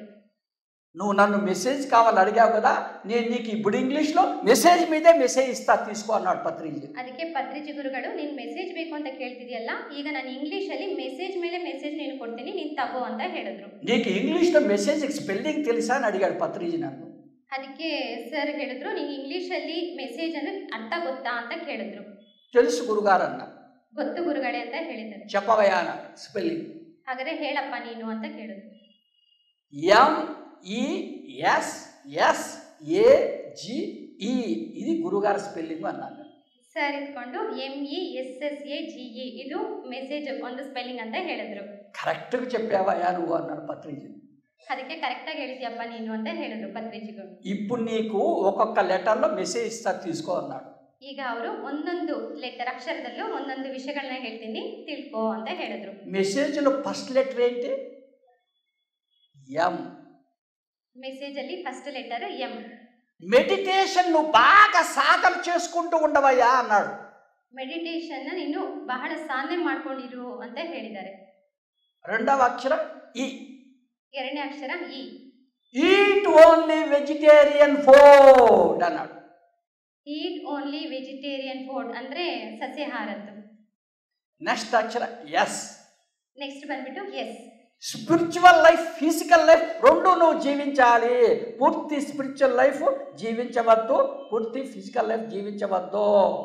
ಅವರು ಭೌತಿಕವಾಗಿಯೂ ಆಧ್ಯಾತ್ಮಿಕವಾಗೂ ಎರಡೂ ಜೀವನವನ್ನ ಮಾಡಬೇಕು.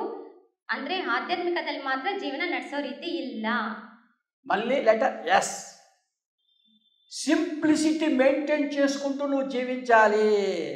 ಮತ್ತೆ ಇನ್ನೊಂದು ಅಕ್ಷರ ಎಸ್ ಅಂದ್ರೆ ಸಿಂಪ್ಲಿಸಿಟಿ, ಸಿಂಪಲ್ ಆಗಿ ಮೈಂಟೈನ್ ಮಾಡ್ಕೊಂಡು ನೀನ್ ಜೀವನ ಮಾಡಬೇಕು. నీకెక్కడ హంగులు ఆర్భాటాలు వద్దు, సింపుల్ గా ఉండాలి నువ్వు ఎప్పుడు కూడా. ನಿನ್ಗೆ ಎಲ್ಲಿಯೂ ಅಂದ್ರೆ ಶ್ರೀಮಂತಿತನೆ ಆ ರೀತಿಯೆಲ್ಲ ತೋರಿಸಿಲ್ಲ, ಆ ಒಂದು ಯಾವುದೇ ಒಂದು ರೀತಿ ಬೇಡ. మనకెందుకయ్యా హంగులు ఆర్భాటాలు? అవసరం లేదు మనకు. ಅದಕ್ಕೆ ಯಾರೇ ಒಂದು ಆರ್ಭಟನೆ ಇರಲಿ ಅದು ನಮ್ಗೆ ಅವಶ್ಯಕತೆ ಇಲ್ಲವಾದದ್ದು. సింపుల్ గా జీవిస్తుండాలంటే మనం ಸಿಂಪಲ್ ಆಗಿ ಜೀವನ ನಡೆಸಬೇಕು. నెక్స్ట్ అక్షర ఏ. నెక్స్ట్ అక్షర ఏ. అవేర్నెస్ తో ఎవరి సెకండ్ నువ్వు జీవిస్తూ ఉండాలి. ಅವೇರ್ನೆಸ್ ಆಗಿ ಎವ್ರಿ ಸೆಕೆಂಡ್ ನಾವು ಜೀವನವನ್ನ ನಡೆಸ್ತಾ ಇರಬೇಕು. అది అవసరం నీకు. అవేర్నెస్ అవేర్నెస్ ಅವೇರ್ನೆಸ್ ಅನ್ನೋದು ಅಷ್ಟು ಒಂದು ಅವಶ್ಯಕವಾದದ್ದು. నెక్స్ట్ అక్షర జి. నెక్స్ట్ అక్షర G. God is your self అన్నాడు. God is your self. ಅವಾಗ ಜಿ ಅಂದ್ರೆ ಗಾಡ್ ಈಸ್ ಯುವರ್ ಸೆಲ್ಫ್. నువ్వే దేవుడు అన్నాడు. ಸಾರಿ ಸರ್, ನೀನೇ ದೈವ, ನೀನೇ ದೇವರು. ఎవరకా? నువ్వే దేవుడు, తెలుసుకో. ಯಾರು ಅಲ್ಲ, ನೀನೇ ದೇವರು, ಅದನ್ನ ನೀನು ತಿಳ್ಕೋ. చివరి అక్షరం ఈ. ఎనర్జెటిక్ గా ఎప్పుడు నువ్వు ఉండాలి. ಕೊನೆ ಅಕ್ಷರ ಈ. ಎನರ್ಜೆಟಿಕ್ ಆಗಿ ಯಾವಾಗಲೂ ಇರಬೇಕು. హైదరాబాద్ నుంచి బెంగళూరులో క్లాస్ చెప్పాలంటే నీకు ఎనర్జీ ఉండాలి. ಹೈದರಾಬಾದ್ ಇಂದ ಬೆಂಗಳೂರು ಬಂದು ಕ್ಲಾಸ್ ಮಾಡೋದಕ್ಕೆ ಒಂದು ಎನರ್ಜಿ ಇರಬೇಕು. నేను ప్రతి నెల 20 రోజులు 10 రాష్ట్రాల్లో ధ్యాన ప్రచారం చేస్తాను. నేను ಸರ್ ಅವರು ಪ್ರತಿ ತಿಂಗಳು 20 డేస్ ಪ್ಲೇಸಸ್ಗೆ ಅವರು ಧ್ಯಾನ ಪ್ರಚಾರ 10 ಸ್ಟೇಟ್ಸ್కి వెళ్తాను నేను ప్రచారానికి. 10 ಸ್ಟೇಟ್ಗಳಿಗೆ ಪ್ರಚಾರಕ್ಕೆ ಹೋಗ್ತಿದ್ದಾರೆ ಸರ್. వాటికి నీకు ఎనర్జీ ఉండాలి. ಆ ಒಂದು ಕಾರ್ಯಕ್ರಮ ಮಾಡೋದಕ್ಕೆ ನಿಮಗೆ ಎನರ್ಜಿ ಇರಬೇಕು. నాకు ఎలా వస్తుంది ఎనర్జీ గురుగారిని అడిగాను నేను. ಅದಕ್ಕೆ ಸರ್ ಹೇಳಿದ್ರು, ಆ ರೀತಿ ಎನರ್ಜಿ ನನಗೆ ಹೆಂಗ್ ಬರುತ್ತೆ? మెడిటేషన్ చేయి అన్నాడు. ಧ್ಯಾನ ಮಾಡು ಅಂತ ಹೇಳಿದ್ರು.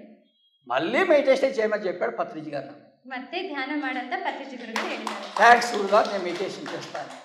ಥ್ಯಾಂಕ್ಸ್, ನಾನು ಮೆಡಿಟೇಷನ್ ಮಾಡ್ತೀನಿ ಅಂತ ಸರ್ ಹೇಳಿದ್ರು. బాగుందా? ಚೆನ್ನಾಗಿದೆಯಾ? ఆయన పేరు పత్రిజీ అని పిలుస్తారు. ಸರ್ ಹೆಸರು ಬಂದ್ಬಿಟ್ಟು ಪತ್ರಿಜಿ ಅಂತ ಕರೀತಾರೆ. తెలుగులో ఆయన పేరులో ఒక్కొక్క అక్షరం నాకు మెసేజ్ ఇచ్చాడు.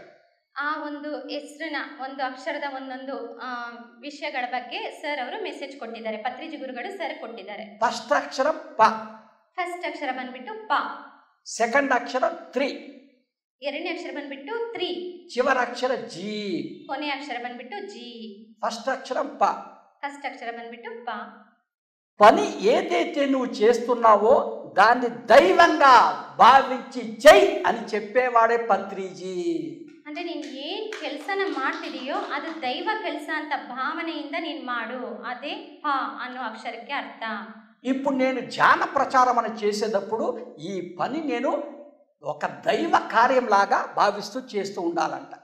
ಅಂದ್ರೆ ಈಗ ಸರ್ ಅವರು ಈ ಧ್ಯಾನ ಪ್ರಚಾರ ಮಾಡೋದು ಸಹ ಒಂದು ದೈವ ಕಾರ್ಯ ಅಂತ ತಿಳ್ಕೊಂಡು ಮಾಡ್ತಾ ಇರಬೇಕು ಅಂತ సందేశ కొట్టిದ್ದಾರೆ. అంతేగాని ఈ సుభాష్ పత్రి ఏంటి నాకు నెలకి 20 రోజులు వెళ్ళి అన్ని ఊళ్ళలో ధ్యాన ప్రచారం చేయమన్నాడని ఆ సుభాష్ పత్రిని విసుక్కుంటూ తిట్టుకుంటూ నేను ధ్యాన ప్రచారం చేయకూడదు.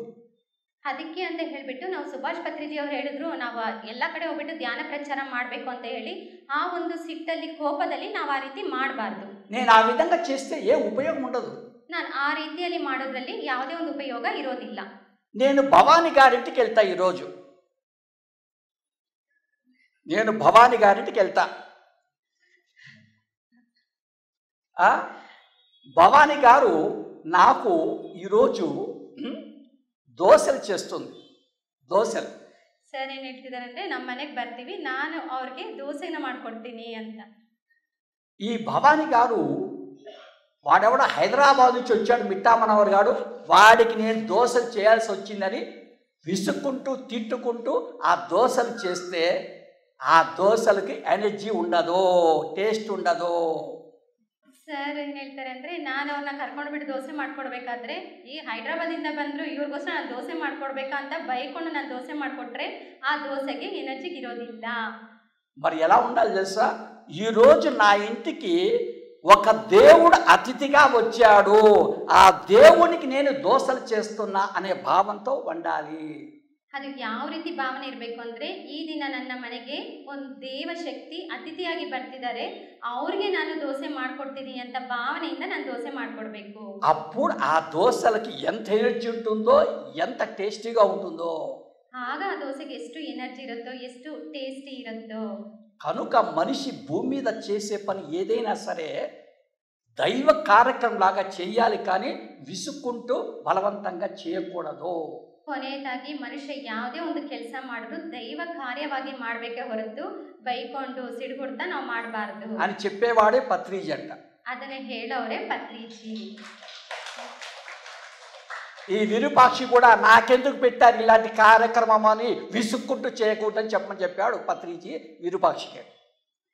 ವಿರೂಪಾಕ್ಷ ಸರ್ಗೂ ಅಷ್ಟೇ ಈ ಒಂದು ಕಾರ್ಯಕ್ರಮ ಏನು ಪತ್ರಿಜಿ ಅವ್ರು ನನ್ಗೆ ಹೇಳಿದಾರೆ ಅಂತ ಸಿಟ್ಟಾಗಿ ಕೋಪಗೊಂಡು ನಾವು ಮಾಡಬಾರ್ದು ಅಂತ. ఎందుకంటే చెప్తుంటాడు విరూపాక్షి, పత్రిజీ గారు చెప్పారు అందుకే చేస్తున్నానని. ಯಾಕಂದ್ರೆ ಸರ್ ಹೇಳ್ತಿರ್ತಾರೆ ಯಾವಾಗಲೂ ಪತ್ರಿಜಿ ಅವರು ಹೇಳಿದ್ರು ಮಾಡ್ತಿದ್ದೀನಿ ಅಂತ ಹೇಳಿ, ಅದು ಪ್ರೀತಿಯಿಂದ ಮಾಡಬೇಕು, ದೈವ ಕಾರ್ಯದಿಂದ ಮಾಡಬೇಕು ಅಂತ ಹೇಳ್ತಿದ್ದಾರೆ. దైవ కార్యక్రమం లాగా భావించి చేయమని చెప్పావా విరూపాక్షికి అని చెప్పాడు. ಪತ್ರಿಜಿ ಅವರು ವಿರೂಪಾಕ್ಷ ಅವ್ರಿಗೂ ಅದೇ ಮೆಸೇಜ್ ಕೊಟ್ಟಿದ್ದಾರಂತೆ ಸರ್ಗೆ, ದೈವ ಕಾರ್ಯ ಅಂತ ತಿಳಿದು ನೀನು ಮಾಡು ಅಂತ. ఏమయ్యా విరూపాక్షి అలా చేస్తావా?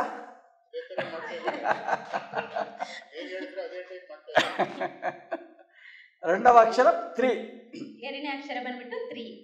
త్రిగుణాలకు నువ్వు అతీతుడిగా జీవిస్తూ ఉండు అన్నాడు. ತ್ರಿಗುಣಗಳಿಗೆ ಅತೀತರಾಗಿ ನೀವು ಜೀವನ ಮಾಡಬೇಕು. నాకు 3 గుణాలు ఉంటాయంట, తమో గుణం, రజోగుణం, సత్వగుణం. ఆ 3 నాకు కరెక్ట్ కాదంట. ಅಂದ್ರೆ ನಿನ್ನಲ್ಲಿ 3 ಗುಣಗಳಿದೆ, ಅಂದ್ರೆ ತಮೋಗುಣ, ರಜೋಗುಣ ಮತ್ತು ಸತ್ಯಗುಣ. ಆ 3 ನಿನಗೆ ಸರಿಯಲ್ಲದ್ದು. గురుగారు నాది మట్టి బుర్ర, మీది పాదరసం. మీదేమో నాది మట్టి బుర్ర, మీది పాదరసం. అవునా?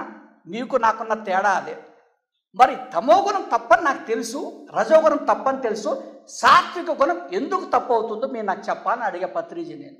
ಅದಕ್ಕೆ ಸರ್ ಅವ್ರು ಹೇಳಿದ್ರು, ಸರಿ ಗುರುಗಳೇ ನೀವು ಹೇಳಿದ್ರಲ್ಲ, ನಂದೇನೋ ಮಣ್ಣಿನ ಒಂದು ಬುರುಡೆ, ನಿಮ್ದೇನೋ ಪಾದರಸ ಒಂದಿದೆ, ಆದ್ರೆ ನಿಮ್ ಪ್ರಕಾರ ಬಂದ್ಬಿಟ್ಟು ತಮೋಗುಣ ತಪ್ಪು, ರಜೋಗುಣ ತಪ್ಪು, ಅಂದ್ರೆ ಸತ್ಯಗುಣ ಏನಕ್ಕೆ ತಪ್ಪಾಗುತ್ತೆ ನೀವು ಹೇಳಿ ಅಂತ ಹೇಳಿದ್ರು. చెప్తా వినవయ్యా, సత్వగుణం కూడా ఎందుకు తప్పో విను చెప్పన్నాడు. ಅದಕ್ಕೆ ಸರ್ ಹೇಳಿದ್ರು, ನೀನ್ ಸತ್ಯಗುಣ ಬಗ್ಗೆ ಕೇಳ್ತಿದ್ಯಲ್ವಾ, ಇರು ನಾನು ಹೇಳ್ತೀನಿ, ನೀನ್ ಕೇಳಿಸ್ಕೋ. మీ అందరితో ఇప్పుడు నేను మిట్టా మనోహర్ని వారం క్రితం హైదరాబాదులో 1000 మందికి అన్నం పెట్టానని చెప్తా, అన్నదానం చేశానని చెప్తా. ಈಗ ಸರ್ ಅವರು ಇವಾಗ ನಾವು ಇಷ್ಟು ಜನ ಇದೀವಲ್ವಾ, ನಮ್ಮ ಮುಂದೆ ಬಂದ್ಬಿಟ್ಟು ನಾನು ಹೈದರಾಬಾದಲ್ಲಿ ಒಂದು ವಾರ 1000 ಜನಗಳಿಗೆ ಅನ್ನದಾನ ಮಾಡಿ ಬಂದಿದ್ದೀನಿ ಅಂತ ಹೇಳ್ತಿದ್ದಾರೆ. నేను మిట్టా మనోహర్ని 10 రోజుల క్రితం హైదరాబాద్లో 1000 మందికి బట్టలు ఇచ్చా, వస్త్రదానం చేశాను చెప్తా.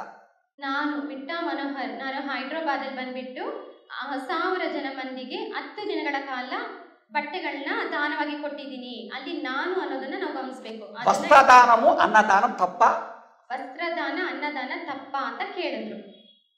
మంచి పనులే కదా అవి, ಅದು ಒಳ್ಳೆ ಕೆಲಸ ಅಲ್ವಾ ಅಂತ ಹೇಳಿದ್ರು. మంచి పనులే. నువ్వేం చెప్తున్నావు తెలుసా? నేను చేస్తున్న పని. ಅದು ಒಳ್ಳೆ ಕೆಲಸನೇ ಆಗಿರ್ಬೋದು, ಅಂದ್ರೆ ಇಲ್ಲಿ ಸರ್ ನಾನು ಅಂತ ಹೇಳ್ತಿದ್ದಾರೆ. అహంకారం, నాకు అహంకారం. ಅದು ಅಹಂಕಾರ ಭಾವನೆ. ఎందుకయ్యా నీకు అహంకారం? అన్నదానం చేస్తే, వస్త్రదానం చేస్తే తప్పు. ಅದಕ್ಕೆ ಅವ್ರು ಹೇಳಿದ್ರು, ನೀನು ಅನ್ನದಾನ ಮಾಡು, ವಸ್ತ್ರದಾನ ಮಾಡು, ಅದು ನಾನು ಅನ್ನೋ ಅಹಂಕಾರ ನಿನ್ಗೆ ಏನಕ್ಕೆ? నీకు ఒకటి ఉంది చెప్తా విను, కర్మ సిద్ధాంతం. ಅದಕ್ಕೆ ಸರ್ ಹೇಳಿದ್ರು, ಒಂದು ಕರ್ಮ ಸಿದ್ಧಾಂತ ಇದೆ, ನಿನ್ಗೆ ಹೇಳ್ತೀನಿ ಕೇಳಿಸ್ಕೋ. నీ పుణ్యాలే నీ భోగాలు, నీ పాపాలే నీ రోగాలు. ನೀನು ಮಾಡಿರುವ ಪುಣ್ಯಗಳೇ ಅದು ನಿನ್ನ ಭೋಗ, ನೀನು ಮಾಡಿರುವ ಪಾಪ ಕರ್ಮಗಳೇ ಅದು ನಿನ್ನ ರೋಗ. మీ హైదరాబాద్లో చేసిన 2 పుణ్య కార్యక్రమాలు. ನೀನು ಹೈದರಾಬಾದಲ್ಲಿ ಮಾಡಿರೋ 2 ಪುಣ್ಯ ಕಾರ್ಯಕ್ರಮಗಳು అన్నదానము, వస్త్రదానం పుణ్య కార్యక్రమాలు. ಅನ್ನದಾನ ವಸ್ತ್ರದಾನ పుణ్య కార్యక్రమనే. ఈ పుణ్యాలు నువ్వు చేసావు కాబట్టే వీటికి సంబంధించిన భోగాలు అనుభవించడానికి నువ్వు మళ్ళా ఈ భూమి పుట్టి తీరాల్సిందే. ಈಗ ನೀನು ಈ ಪುಣ್ಯ ಕಾರ್ಯ ಮಾಡೋದ್ರಿಂದ ಈ ಒಂದು ಭೋಗವನ್ನ ನೀನು ಅನುಭವಿಸೋದಕ್ಕೋಸ್ಕರ ಮತ್ತೆ ನೀನು ಭೂಮಿ ಮೇಲೆ ಜನನವನ್ನ ಪಡಿಬೇಕಾದದ್ದೇ. మరి నేను 1000 మందికి బట్టలు ఇచ్చా కాబట్టి నేను ముంబైలో 5 పెద్ద బట్టల మిల్లు ఓనర్గా పుట్టి భోగాలు అనుభవించాలి. అప్పుడు ಅಂದ್ರೆ ಇವರು ವಸ್ತ್ರಧಾರಣ ಮಾಡಿರೋದ್ರಿಂದ ಆ ಇನ್ನೊಂದು ಜನ್ಮದಲ್ಲಿ ಮುಂಬೈಯಲ್ಲಿ 5 ಒಂದು ಬಟ್ಟೆಗಳ ವ್ಯಾಪಾರವನ್ನ ಶಾಪ್ಗಳನ್ನ ಇಟ್ಟು ಆ ಒಂದು ಭೋಗವನ್ನು ಅನುಭವಿಸಕ್ಕೂ ಸಹ ಭೂಮಿ ಮೇಲೆ ಬರಬೇಕಾದದ್ದೇ. మరి నేను 1000 మందికి అన్నం పెట్టానన్నా కదా, అప్పుడు నేను చిక్బలాపూర్లో 100 ఎకరాల వరి పంట పండించే భూస్వామిగా పుట్టి ఆ భోగాలు అనుభవించాలి. ಅವರು ಅನ್ನದಾನ ಮಾಡಿದ್ರಲ್ವಾ, ಅದು ಇನ್ನೊಂದು ಜನ್ಮದಲ್ಲಿ ಚಿಕ್ಕಬಳ್ಳಾಪುರದಲ್ಲಿ ಯಾವುದೋ ಒಂದು ಪ್ಲೇಸ್, ಅಲ್ಲಿ ಎಷ್ಟೋ ಎಕರೆ ಒಂದು ಆಹಾರ ಇದು ಮಾಡ್ತಾರಲ್ಲ, ಅಲ್ಲಿ ಒಂದು ಆ ಭೋಗದ ರೀತಿಯಲ್ಲಿ ಅವ್ರು ಅನುಭವಿಸೋಕ್ಕೋಸ್ಕರ ಬರಬೇಕಾಗತ್ತೆ. ఇప్పటికి 400 జన్మలు పుట్టావు ఈ భూమి మీద, ఆ భోగాలు అనుభవించిన మళ్ళా పుడతావా ఈ భూమి మీద అన్నాడు. ಈಗಲೇ 400 ಜನ್ಮಗಳನ್ನ ಆಲ್ರೆಡಿ ನೀನು ಪಡೆದು ಬಂದಿದ್ಯಾ ಆ ಭೋಗಗಳನ್ನ ಅನುಭವಿಸೋಕ್ಕೋಸ್ಕರ, ಮತ್ತೆ ನಿನ್ಗೆ ಆ ಭೋಗ ಅನುಭವಿಸಕ್ಕೆ ಇನ್ನೊಂದು ಜನ್ಮ ಬೇಕಾ? అందుకే వద్దు. ಅದಕ್ಕೆ ಬೇಡ ಅಂತ. మరి ఏం చేయాలి గురుగారు? ಮತ್ತೆ ಏನ್ ಮಾಡ್ಬೇಕು ಗುರುಗಳೇ? నీకెవరు ఇష్టమయ్యా అని అడిగాడు. ನಿನ್ಗೆ ಯಾರು ಇಷ್ಟಪ್ಪ ಅಂತ ಕೇಳಿದ್ರು. పత్రిజీ అన్నారు. ಪತ್ರಿಜಿ ಅಂತ ಹೇಳಿದ್ರು. భవానికి ఎవరు ఇష్టమో అన్నాడు. ನನ್ಗೆ ಯಾರು ಇಷ್ಟ ಅಂತ ಕೇಳಿದ್ರು. ఆంజనేయ స్వామి అన్నా. ಆಂಜನೇಯ ಸ್ವಾಮಿ. విరూపాక్షకి ఎవరు ఇష్టం అన్నాడు. ವಿರೂಪಾಕ್ಷ ಸರ್ಗೆ ಯಾರು ಇಷ್ಟ? ఈశ్వరుడు ఇష్టమో అన్నా. ಈಶ್ವರ ಇಷ್ಟ. ఒకరికొకరు ఇష్టం ఉంటారయ్యా. ಒಬ್ಬೊಬ್ಬರಿಗೆ ಒಬ್ಬೊಬ್ರು ಇಷ್ಟ ಇರ್ತಾರಪ್ಪ, తప్పేం లేదు. ತಪ್ಪೇನಿಲ್ಲ. నువ్వేమన్నావు? పత్రిజీ ఇష్టం అన్నావు. ನೀನೇನೋ ಪತ್ರಿಜಿ ಇಷ್ಟ ಅಂತ ಹೇಳಿದ್ಯಾ. పత్రిజీ ఈ శరీరంతో అన్నదానం చేయించాడు, పత్రిజీ ఈ శరీరంతో వస్త్రదానం చేయించాడని చెప్పు. ಪತ್ರಿಜಿ ಗುರುಗಳು ಈ ಶರೀರದಿಂದ ಅನ್ನದಾನ ಮಾಡಿಸಿದ್ರು, ಪತ್ರಿಜಿ ಈ ಶರೀರದಿಂದ ವಸ್ತ್ರದಾನ ಮಾಡಿಸಿದ್ರು ಅಂತ ಹೇಳು ಅಂತ ಹೇಳಿ. చేసింది నేను కాదు, చేయించింది పత్రిజీ. ಮಾಡಿದ್ದು ನೀನಲ್ಲ, ಮಾಡಿಸಿರೋದು ಪತ್ರಿಜಿ. శరీరం నాదే కానీ చేయించింది పత్రిజీ. ಶರೀರ ಏನೋ ನಂದೆ, ಆದ್ರೆ ಮಾಡಿಸಿರೋದು ಪತ್ರಿಜಿ ಗುರುಗಳು. అప్పుడు నాకు అహంకారం రాదు, ಆಗ ನನಗೆ ಅಹಂಕಾರ ಅನ್ನೋದು ಬರೋದಿಲ್ಲ, నాకు పుణ్యం రాదు, ನನಗೆ ಪುಣ್ಯವೂ ಬರೋದಿಲ್ಲ. ఆ పుణ్యాలు పత్రిజీ ఖాతాలో పడిపోతాయి. ಅದೆಲ್ಲ ಆ ಪುಣ್ಯಗಳೆಲ್ಲ ಪತ್ರಿಜಿ ಅವರ ಅಕೌಂಟ್ ಅಲ್ಲಿ ಬಿದ್ದೋಗುತ್ತೆ. నేను అప్పుడు భూమి మీద పుట్టవలసిన అవసరం ఉండదు. ಆಗ ನಾನು ಭೂಮಿ ಮೇಲೆ ಹುಟ್ಟ ಅವಶ್ಯಕತೆ ಇಲ್ಲ. అందుకే సత్వగుణం కూడా నీకొద్దు అన్నాడు గురుగారు. ಆ ಒಂದು ಕಾರಣಕ್ಕೆ ಸತ್ವ ಫಲಗಳು ಸಹ ನಿನಗೆ ಬೇಡ. థ్యాంక్స్ గురుగారు మీకు అన్న. ಥ್ಯಾಂಕ್ ಯು ಗುರುಗಳೇ ಅಂತ ಹೇಳಿದ್ರು. చివరక్షర జీ, ಕೊನೆಯ ಅಕ್ಷರ ಜಿ. జీవితము నువ్వు భూమి మీద జీవించే సమయంలో ఆనందమయంగా జీవిస్తుండు, దుఃఖమయంగా జీవించవద్దు. ಜೀವಿತದಲ್ಲಿ ಭೂಮಿ ಮೇಲೆ ಜೀವನ ನಡೆಸಬೇಕಾದ್ರೆ ಆನಂದದಿಂದ ಜೀವನ ನಡೆಸಬೇಕೇ ಹೊರತು ದುಃಖವಾದ ಜೀವನ ನಡೆಸಬಾರ್ದು. ఎప్పుడైతే నువ్వు శ్వాస మీద ధ్యాస పెట్టి బాగా సాధన చేసుకుంటూ అలాగే అందరికీ శ్వాస మీద ధ్యాస పెట్టి ధ్యానం చేయిస్తావో అప్పుడు నువ్వు ఈ భూమి మీద ఆనందంగా జీవించవచ్చని చెప్పేవాడే పత్రిజీ అన్నాడు. ಯಾವಾಗ ನಾವು ಉಸಿರಿನ ಮೇಲೆ ಗಮನವಿಟ್ಟು ಧ್ಯಾನವನ್ನ ಮಾಡ್ತೀವೋ, ಯಾರಿಗೆ ನಾವು ಉಸಿರಿನ ಮೇಲೆ ಗಮನವಿಟ್ಟು ಧ್ಯಾನ ಮಾಡಿ ಅಂತ ಹೇಳ್ತೀವೋ ಆ ಒಂದು ಇದರಲ್ಲಿ ನಾವು ಇನ್ನೊಂದು ಜನ್ಮ ಪಡ್ಕೊಳ್ಳೋ ಅವಶ್ಯಕತೆ ಇರೋದಿಲ್ಲ. ಅದನ್ನ ಹೇಳಿರೋದೇ ಪತ್ರಿಜಿ. అర్థమైందా పత్రిజీ సందేశం? మీ అందరూ కూడా ధ్యానం చేయాలి, ధ్యానం చేయించాలి, అప్పుడు మీ జీవితం ఆనందమయంగా ఉంటుందని అందరికీ చెప్తున్నాడు. ఒక సందేశం పత్రిజీ అనే గురువు గారు మనకు. ಪತ್ರಿಜಿ ಗುರುಗಳ ಒಂದು ಸಂದೇಶ ಏನಂದ್ರೆ, ಇಲ್ಲಿ ಇರೋರು ಎಲ್ರೂ ಧ್ಯಾನವನ್ನು ಮಾಡಬೇಕು ಹಾಗೂ ಧ್ಯಾನವನ್ನು ಹೇಳ್ಕೊಡ್ಬೇಕು, ಮಾಡಿಸ್ಬೇಕು. ಆಗ ನಾವು ಆನಂದವಾದ ಜೀವನವನ್ನ ನಡೆಸಬಹುದು. ಜೈ ಹೋ ಪತ್ರಿಜಿ, ಜೈ ಹೋ ಪತ್ರಿಜಿ. టైం ఉంది ఇంకా చూడండి. మరి విరూపాక్షి గారికి నేను డిస్టర్బ్ చేయకూడదు. ఇలాంటివి నా దగ్గర చాలా ఉన్నాయి కానీ నేను చెప్పను. ఈరోజు నాకు అవకాశం ఇచ్చిన విరూపాక్షి గారికి మాకు ట్రాన్స్లేట్ చేసిన భవానీ గారికి మీ అందరికీ శ్రద్ధగా విన్నందుకు థ్యాంక్స్ చెప్తూ ఆ ప్రసంగం ముగిస్తున్నాను. Thank you sir.